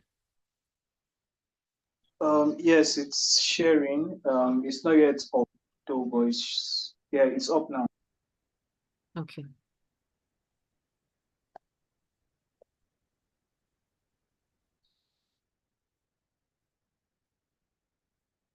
So you can see it now, right? Yes, we can see your screen now. Okay, so I'm just going to do a brief presentation. Then if there's still time, we probably take the practical aspect. So introduction, we already know what patent is. I won't be doing too much because we already know what this is. Trying to minimize this. So patent filing, when it comes to filing a patent, patents can be very expensive to file. And because of it is expensive to file, it is important for you to do your due diligence. By due diligence, I mean carrying out your search, because it is only when you carry out a search, you are able to know what has been on ground before, which is the prior act. You are able to understand the gap and what your own invention is trying to fill. Let's take a look at the example Mr. Rakesh showed us earlier. We have a kettle with 2 sprouts. Then we also have another device with just 1 sprout, but it's divided into 2. So if we look at the one that is divided into 2, and we look at the timing, the problem that new kettle with 2 sprouts is solving is, should we say time, speed. It's solving speed, because this invention that has 2 sprouts is going to fill up the cup faster than the one that has 1 sprout divided into 2. So when you are drafting your application, you should be able to talk about the prior act and let the patent examiner see that there's actually a problem with this prior act, and show the gap that, okay, it is this gap this new invention is trying to fill. But when you don't carry out search, it means if the inventor who has invented that pot with 2 sprouts didn't carry out any invention, it means it won't come across those prior acts which are kind of close to his invention. And because it won't come across that one, it won't be able to compare it and say what exactly the problem is trying to solve with his invention. So this is where patent search comes in. It is very important to carry out your search, because when you carry out your search, it gives you an idea of what exactly you want to do. And it even enables you to maybe do more. So once you see that this is already in existence, you can also improve your invention such that it won't be invalidated by a prior act. And how can you do this? We talked about this last week. There are different types of search. We have prior art search or patentability search. So if you are doing a search because you want to file a patent, I want to get patent grant, what you're supposed to do is a prior art search, because you want to check if there's an existing patent which is not going to invalidate your patent application. Because if that prior art, so okay, now let's say for example, I have maybe a pen. No, let's say I have a chair. I think we did that. I'm not sure if we did that example the last time, and I'm not sure I have it here. I have a chair. The chair has 4 legs and a backrest. I don't have it here. I don't have it here. So I have a chair. The chair has 4 legs and a backrest. And that one is the prior act. Then I have my own new invention. This new invention has 4 legs, a backrest, and an armrest. Can anyone tell me the difference between those 2 inventions? The difference between the 2 inventions? The importation of the armrest there. Yes, the armrest. So if I file a patent application like that, I can see that this previous patent, it has 4 legs and it has a backrest. But my own invention has 4 legs, backrest, and an armrest. Now you have to be able to justify what that armrest is doing that makes that prior act, should I say, disadvantageous. So you have to be able to understand and say this prior act is this is what is lacking in this prior act. And this is the gap my own invention is trying to fill. And by filling this gap, I'm adding an armrest. What exactly will this armrest do in this patent? Just like the other patent, we say the sprout, it saves time. But what is this armrest doing in this case? Who are your target audience? It could be maybe because of the elderly people. So they're able to rest their arm while resting their back, something like that. So you have to be able to carry out a prior art search. Then you have to carry out an invalidity search. That's if you are trying to invalidate a particular patent that has been granted or about to be granted. Then freedom to operate search. You want to launch your product in a particular jurisdiction, but you don't know if there's any patent that is similar to your invention. You want to carry out a freedom to operate search so that you won't be infringing on somebody else's patent. So that's what freedom to operate search. So, oh, let me check this country. Does anyone have any patent that is similar to what I want to launch or what I want to sell here? If not, then you are free to operate. But if there's a patent, then it means you'll be invalidating that, you'll be infringing on that particular patent. So before you go and infringe on somebody's patent without an idea, you have to carry out a freedom to operate search. Then evidence of use search. Evidence of use in the sense that there are some people who just have these patents, they are not using it. It's just there. It's just there for decoration. If you want to invalidate that kind of patent, some courts might tell you should bring evidence of use to show that you are actually using this patent. Then state-of-the-art search basically is about the technology. Which technology surrounds this search? If you want to do, maybe you want to file an application on, let's say, what's it called now? Telephone. You have to look at the technology of phone. And under the classification search, you search under particular classification. So just like we have trademark classification into 45 classes, we also have patent classification under the Strasbourg Agreement. And I think we have about 8 classes, A to H or G, if I'm right. We can check it if there's still time. Then your patent search strategy, we did that last week as well. Before you start searching, the first thing you want to do is you want to brainstorm your keywords. Brainstorming your keywords, like Mr. Rakesh said, you don't have to use the same word, regular words. So you want to look for a patent application that has spring. Instead of you to type in spring, you can type in a something machine or a, what's that English now? I can't remember the English, but you might not use spring exactly. You might use something else. Instead of you to type in bolt, nut, nail, you can use a fastening means. Because when a patent attorney is drafting a patent, they might not use straightforward names. And just like I said the last time, let's say, for example, you want to look for a patent on maybe Indomie or how to cook Indomie, you might not see Indomie. If you press Indomie, it might not come out because at the point of filing that patent application, they haven't given that product a name.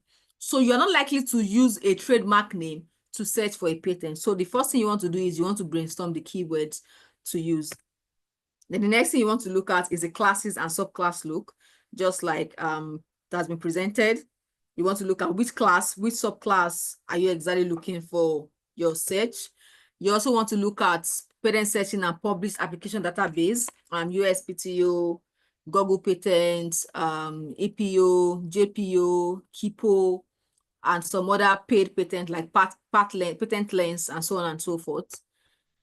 Then once you do this and you are able to get your patent application, and you're able to get your search result, this search result is likely to improve the quality of your patent because you won't go ahead to file without knowing. Now you are informed, you know what to do. You're also able to decide, should you file or do you sit back and improve on your patent? So that's what the search will help you to do. It also saves your time and so on and so forth. So where do you conduct patent search? There are different websites or databases to conduct patent search. Also, there are free websites. So this once listed, USPTO is owned by the United States Patent and Trademark Office. ESPASnet is owned by EPO, that's the European Patent Office. Patent Scope is owned by WIPO. Google Patent is owned by Google. All these are free. But Patent Lens, I think Patent Lens is paid. It's not paid. It's not free. We also have JPO, we have KIPO, and so on and so forth. If you know how to find your way around these databases, then you'll be able to access them. But in most cases, USPTO will majorly address patents that is addressed to US. You cannot be looking for an ESPASnet patent and go to USPTO to look for it. You're not going to find it, except if that patent was filed in the US first, then later they use priority dates or priority filing to now file in ESPASnet, or maybe is a patent family, you can find it, but you won't directly find an ESPASnet patent, like a patent filed in EPO. You won't find it in USPTO. So what you do is you find that patent based on the jurisdiction. So if it's a US patent, then you should find it under USPTO. If it's an ESPASnet patent, you should find it under, if it's an EPO, European patent, find it under ESPASnet. But when it comes to patent scope has that wide kind of glossy browser, or the glossy something like that, it encompasses almost all the country's patent database. So with ESPASnet, you can find different type of patent. But when it comes to international patent, you can find it in patent scope. You won't find international patent in ESPASnet or in USPTO. So let's say we have, I'm not sure if I have any patent example. Let's keep on. I have one. I'll try and zoom it if you can see it clearly. Then we talk about the structure of the patent application. What do you do when you want to file a patent application? How does your structure look like? It basically comes with a request first. The request that says, oh, me, so person, the inventor of so person, want to apply for this application, and these are my names, because it is that request form that houses your information. And that's why you see that when you get any patent, granted patent, you will see all the information. Excuse me. You see the information about the inventor on that patent application. And that's because of the request form. Then you see the description. You see the abstract. You see the title of the invention. You see the drawing, if it's as drawing, and you see the claims. So this is how it is being structured. Now, under the description, you have the background of the invention. You have summary of the invention. You have brief description. You have detailed description. If you have drawings, you have drawings. Now, your detailed description, if you have drawings, it's going to tell you how A connects to B, B connects to C, C connects to D, so that even if you don't have the patent application, the drawing alone, that's the detailed description of the drawing alone, can make you understand the invention. So it has to be that detailed. Then your drawings and your claims, like we all know. Then filing, we've done this last week. You file, we have 3 routes of filing. We have the national filing, the regional filing, and the international filing. National filing is where you want to file in just one jurisdiction. So if you want to file in Nigeria, you get someone in Nigeria to file for you in Nigeria. If you want to file in Ghana, you get someone in Ghana to file for you in Ghana, and so on and so forth. But if you feel like you have so many things you want to file, it's not economical for you to get an agent in each jurisdiction to file for you individually. Then you can go the regional route, knowing that the jurisdiction you are looking at, they are all together in one particular place. So say the regional route, we have OAPI and we have ARIPO. That was mentioned last week. So all you need to do is designate the countries you want your application to be filed in, and it will be done as long as that country is a member of that regional body. Then we have international route. The international route is the PCT route, and all members of PCT country can file using the international route. So this is a request form. So if you are filing under NOTAP, there's a body called NOTAP. NOTAP is the National Office for Technology. NOTAP, National Office for Technology and Acquisition. That's NOTAP. This is what it looks like. This is what the request form looks like. On this request form, it's going to ask you your name. If you are filing from an institution, it will ask you your institution. It will ask you the inventor's name, different information about the invention. So this is what the request form looks like. If you also want to file with the patent registry, you are going to give them all this information. Is either they give you the form, or you just give them the information, they fill the information in the form themselves, or you file online. And filing online means you still have to provide all of this information. This is what we call the request form. Then we have an application here. So let's look at, they are all US patents. If you have spare phones or spare devices, I want us to look at this application together. Like I said, when you are looking at this, look at this. We have United States patent application. And what we have here is what? The first thing you see here is US.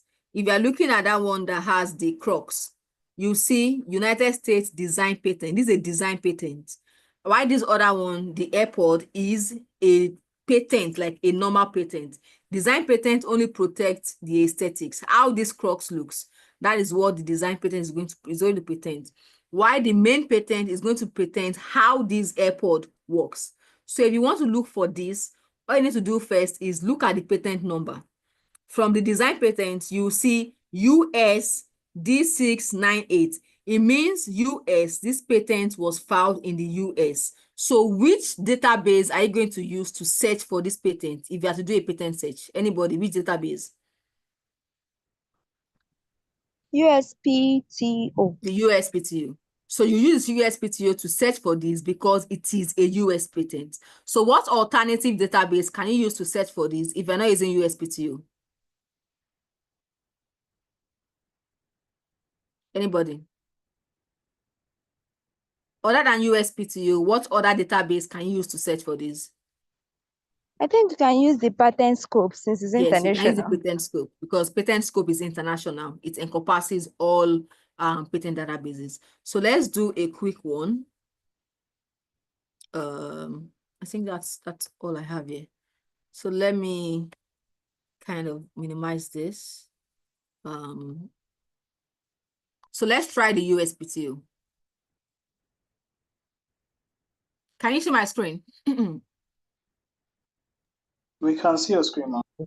Okay.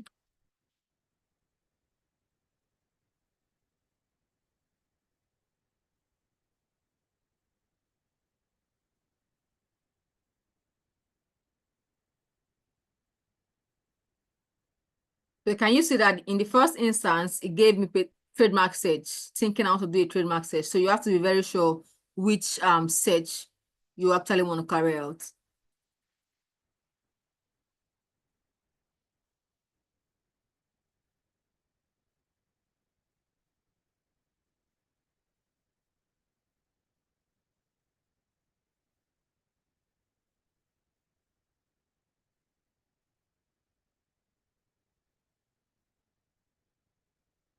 This is not USPTO.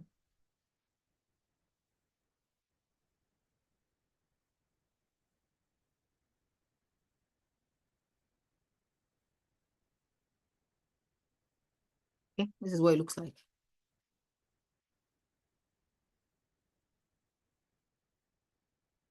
So did anybody get the patent number?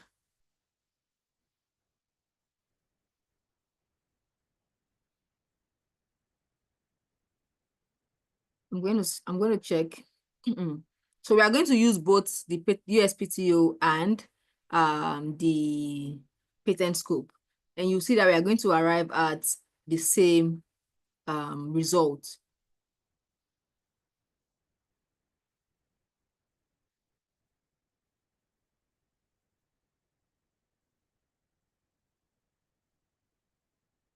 So when you're doing a search, the what do I call it now? The interface for each database is kind of different. So for the here now, we have basic search and we have advanced search. So when you are doing a basic search, it means you are just using just one description to look for what you are looking for. When we are doing advanced search is going to give you different options, just like we have in the presentation when the presenter was presenting. The combination, the number. Do you want to search with the inventor's name? Do you want to search with the publication number? Do you want to search with the patent number? Do you want to search with this? Do you want to search with classification? That's what advanced search will give you. It's going to give you different options that you can search with. And while searching, you can use your Boolean operators such as your and, your not, your or. If you are doing, let's say I want to look for a patent that has to do with something that has to do with spring and fastening means or something like that, I can say maybe fastening means and let's say ball. If I say fastening means and ball, it's going to give me a patent application that has both fastening means and ball. I don't know why the network is slow. If I say fastening means or ball, it's going to give me patent application that has fastening means alone, ball alone, both fastening means and ball. So I don't know if you understand. So your Boolean operators will help you to determine what exactly it is you want to search when you are using the advanced search. I don't know if it's my network.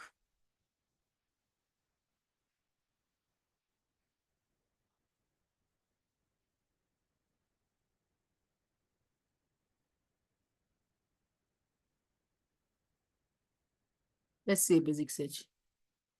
The advanced search is not coming up. We'll use the patent scope when we get there to check the advanced search.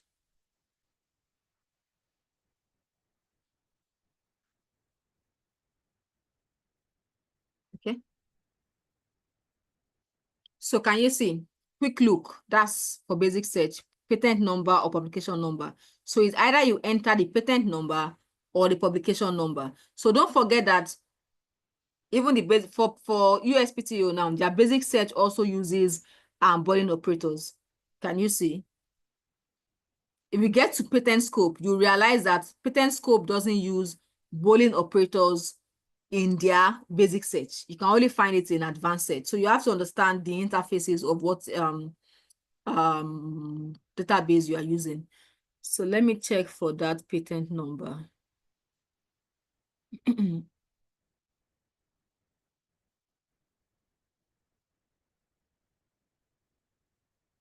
So someone should kind of write it down so that we don't have to come back here again. Can you see clearly?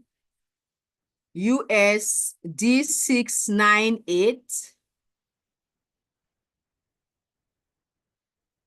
US D698 531S. Do you get that? Yes, my USD 698 That's the patent number for this design patent. Now remember, this is a design patent. Now let's look at the second one. The second one is a regular patent. But this one is not a granted patent. It is a published patent application. So remember that when you file a patent application, at some point, that application will be published so that if anyone wants to oppose it, then they can oppose it. So this one at this point is the publication number, not the patent grant number. So there's always publication number separate from patent grant. So if you look at these two applications, you will see that the one with the airport has publication number, publication dates. However, the one with the design patent, it has what? Patent number and patent date. It means this one that has patent number is a granted patent. But this one that has publication number has not been granted, it is still published. Okay, if you look at the filing dates, you see that it was filed on January 9, 2023, and it was published on July 20th, 2023. So these are the informations you will need whenever you are carrying out a patent search. It will help you better. Now look at what we have here. We have the international classification. You can also use this to search, where we have the CPC. That's the patent corporation, the CPC is classification for that particular for patent. Cooperative patents, I don't know, it's running out of my head. So these are the application. Now A6, I think A is under agriculture. So you will find this under it that has to do with agriculture. So let's go back to our patent scope and then give me the number. Who has the number? USD. Sorry. US. Sorry. US. D. D. 69. Come again. 69. 69. 69. 85. 85. 31. 31. 8. 8. Yes, man, that's all. Are you sure? I thought it had an S. Are you sure you're giving me the right number? There should be S instead of it. Okay, X. Okay, X. X, okay.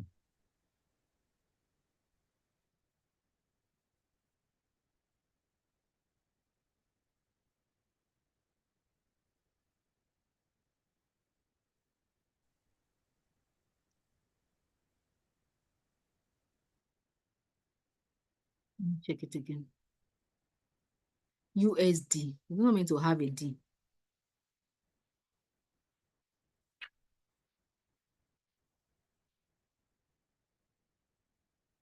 Okay. It's a design patent. Let's try this. US23. Let's use this publication number. US 2023 222.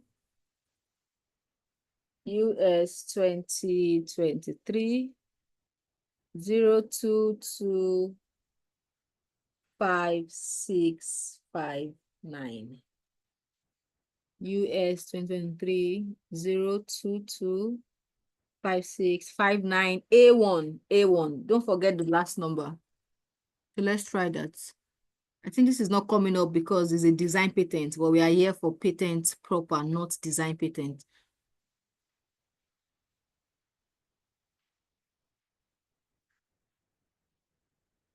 US 2023 022 5659. Not coming. 565.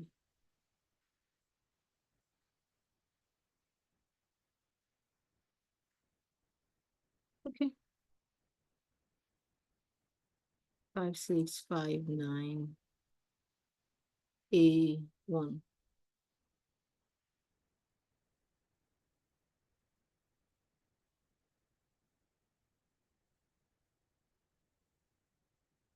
Okay, so can you see it now?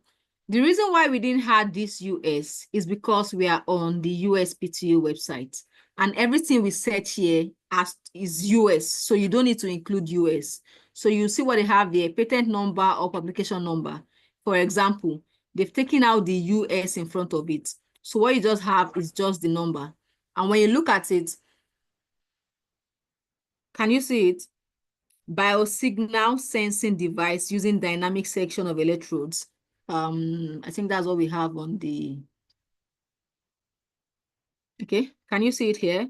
Biosignal sensing device. Can you see it? Can you confirm that you can see it? So I'm not talking to myself.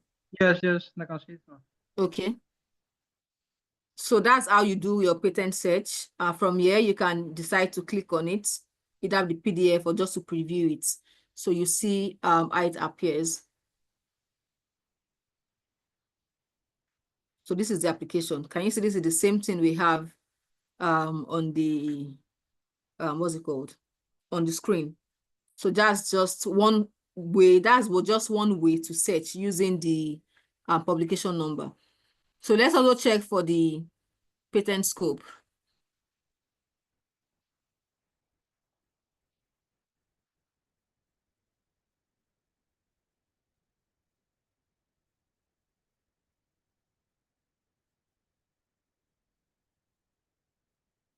So patent scope.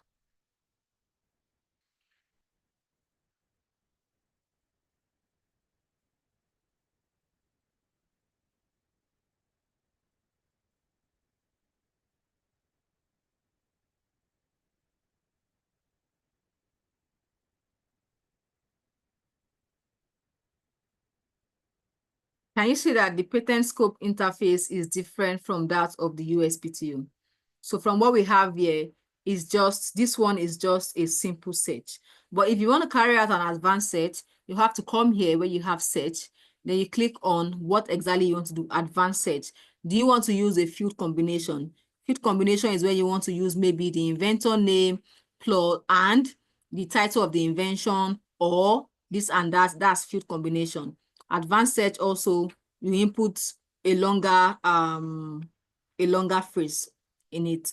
If it's a chemical compound, you do that as well. But since we are just doing the simple search, let's put in the publication number. This time around, we have to add the US because we are on patent scope, and it's not just only US patents you have here.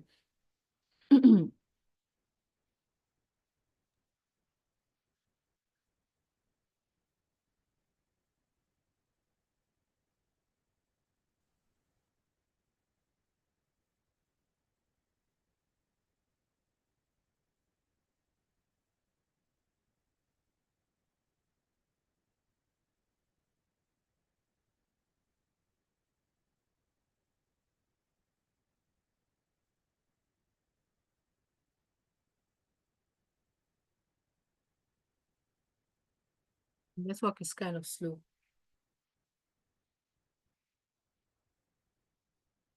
So whenever you are doing your presentations, try as much as possible to follow. It's saying no search is found.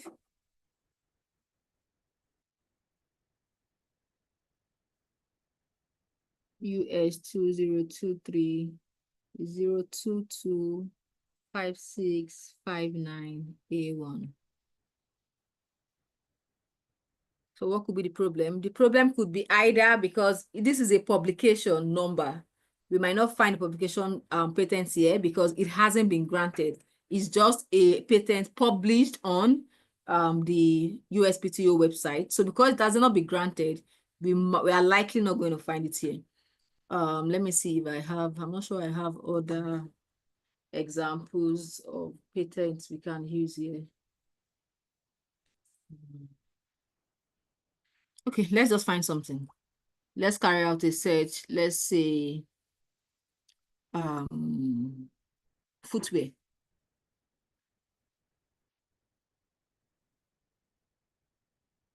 Okay, foot fastening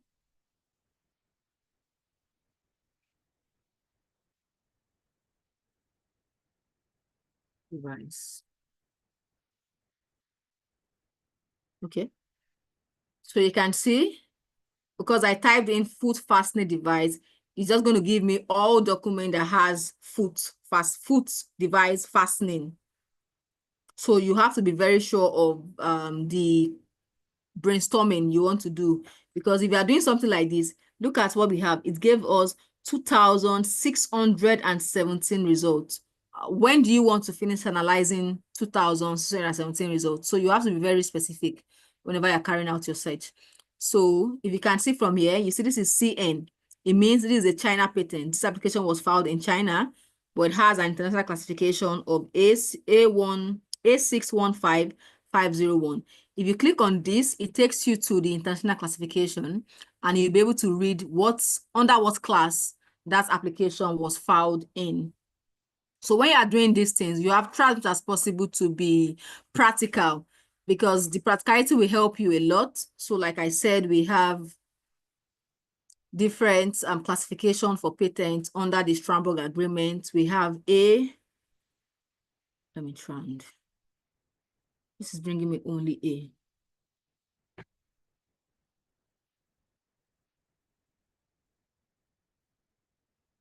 So A is human necessities. So this application is filed under human necessities. That's A. Then under A61 deals with medical or veterinary science. Do I have the A61F? Okay. A61F.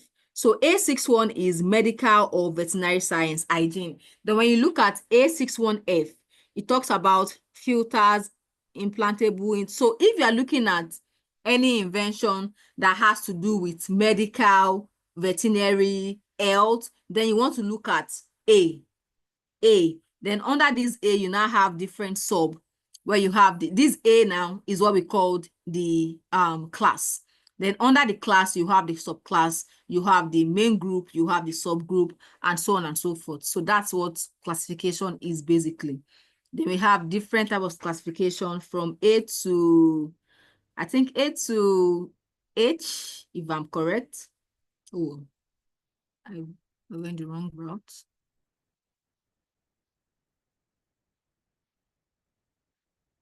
Okay, we have A to H. So if you click on A, it shows you human necessity.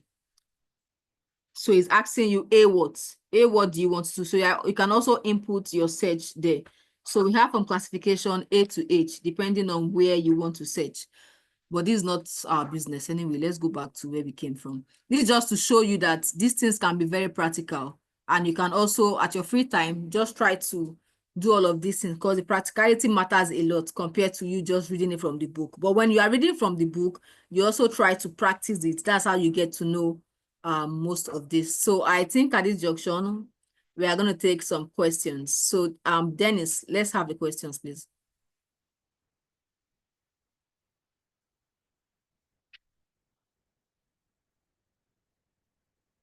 Dennis?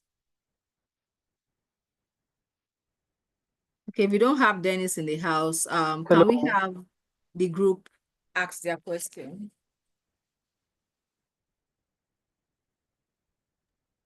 Yes, ma'am. So the slide that was presented by the presenter has 3 questions in it. So the first one is what are the essential components of a patent application, and how does each part contribute to the overall protection of an invention? Can you come again, please? What are the essential components of a patent application? Okay. And how does each part contribute to the overall protection of an invention? Okay, so I think we've already addressed this during my presentation, and this was what I was, like I said, this was what I was expecting from your presentation, because you're talking about patent specification and patent drafting. How do you prepare your patent application? What should you address? You'll be looking at the abstract, the title of the invention, the description, the background, the detailed description, the summary, the claims, the drawings. So each one has a definition, and that's how you understand, oh, what should be under this? Oh, what should be under this? What should be here? What should be here? I hope that answers your question, because we've gone through that already. Yes, So yes. in your next yes, presentation, yes, try as much as possible to don't broaden your topic too much. Stay within the topic frame you've been given, because by next week, we are going to delve into another topic and we will address something else. It means you're going to lose out on the ones that you didn't address well. Okay, so let's Yes, look at the second yes, question. but the issue is that when we are given a topic, we are given a subtopic under it. So that's why we have to like cover the subtopic under the main topic. Okay, okay. So the second question is how can an inventor ensure that the claims section of a patent application is strong enough to prevent competitors from easily designing around the invention?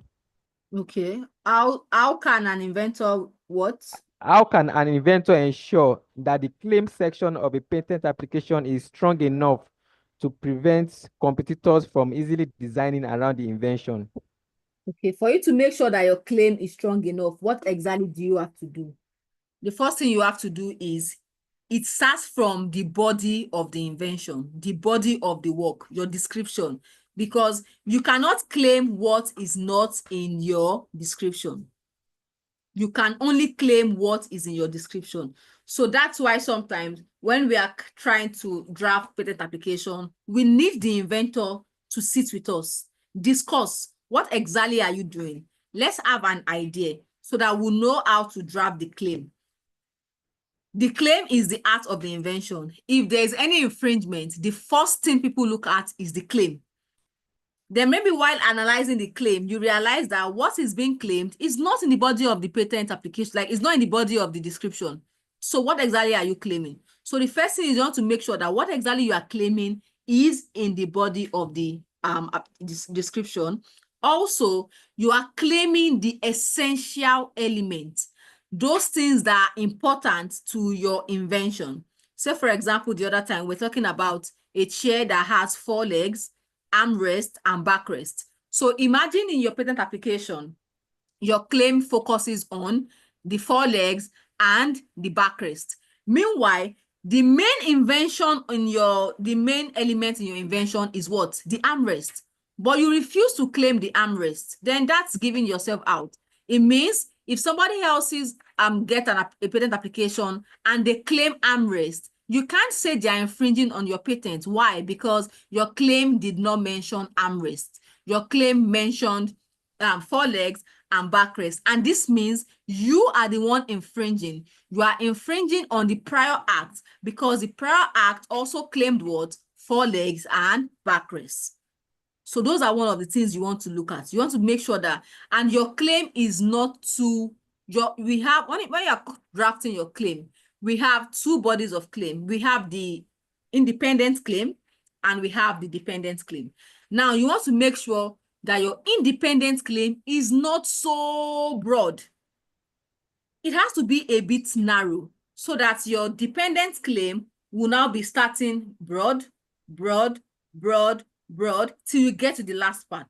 So your independent claim should be as narrow as possible.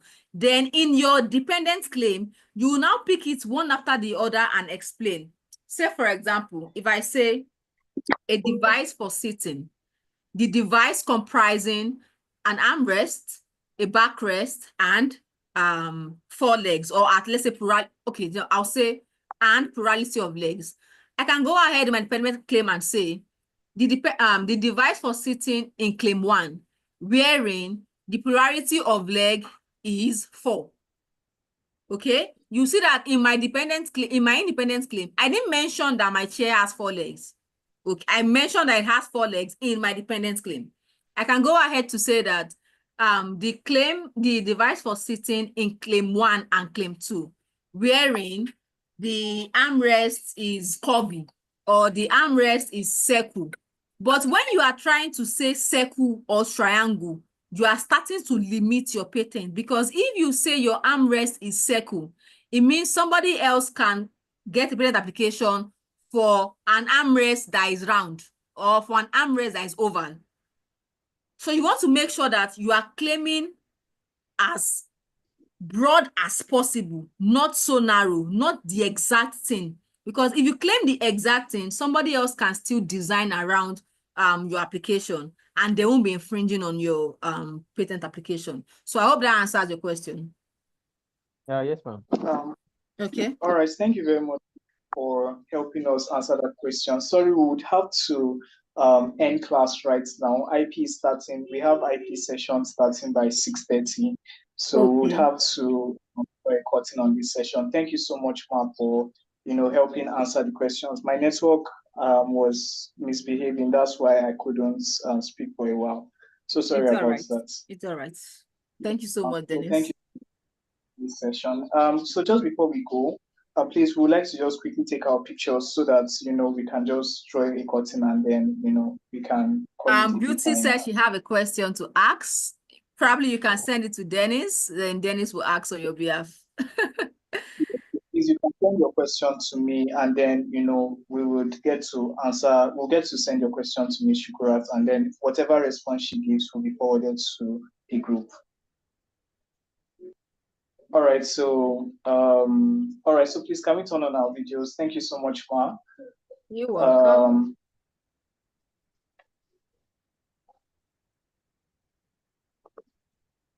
Okay. I hope I'm clear enough. Okay, let's add some lights.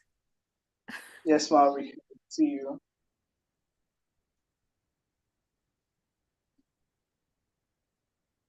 All right, that's fine. So we're taking pictures. All right, thank you everyone for joining in for today's session. Thank you, Dennis. We are happy to have everyone in class. Please do enjoy the rest of your evening and see you next week. Thank you very much. Bye. Have a good day. Yes, bye-bye.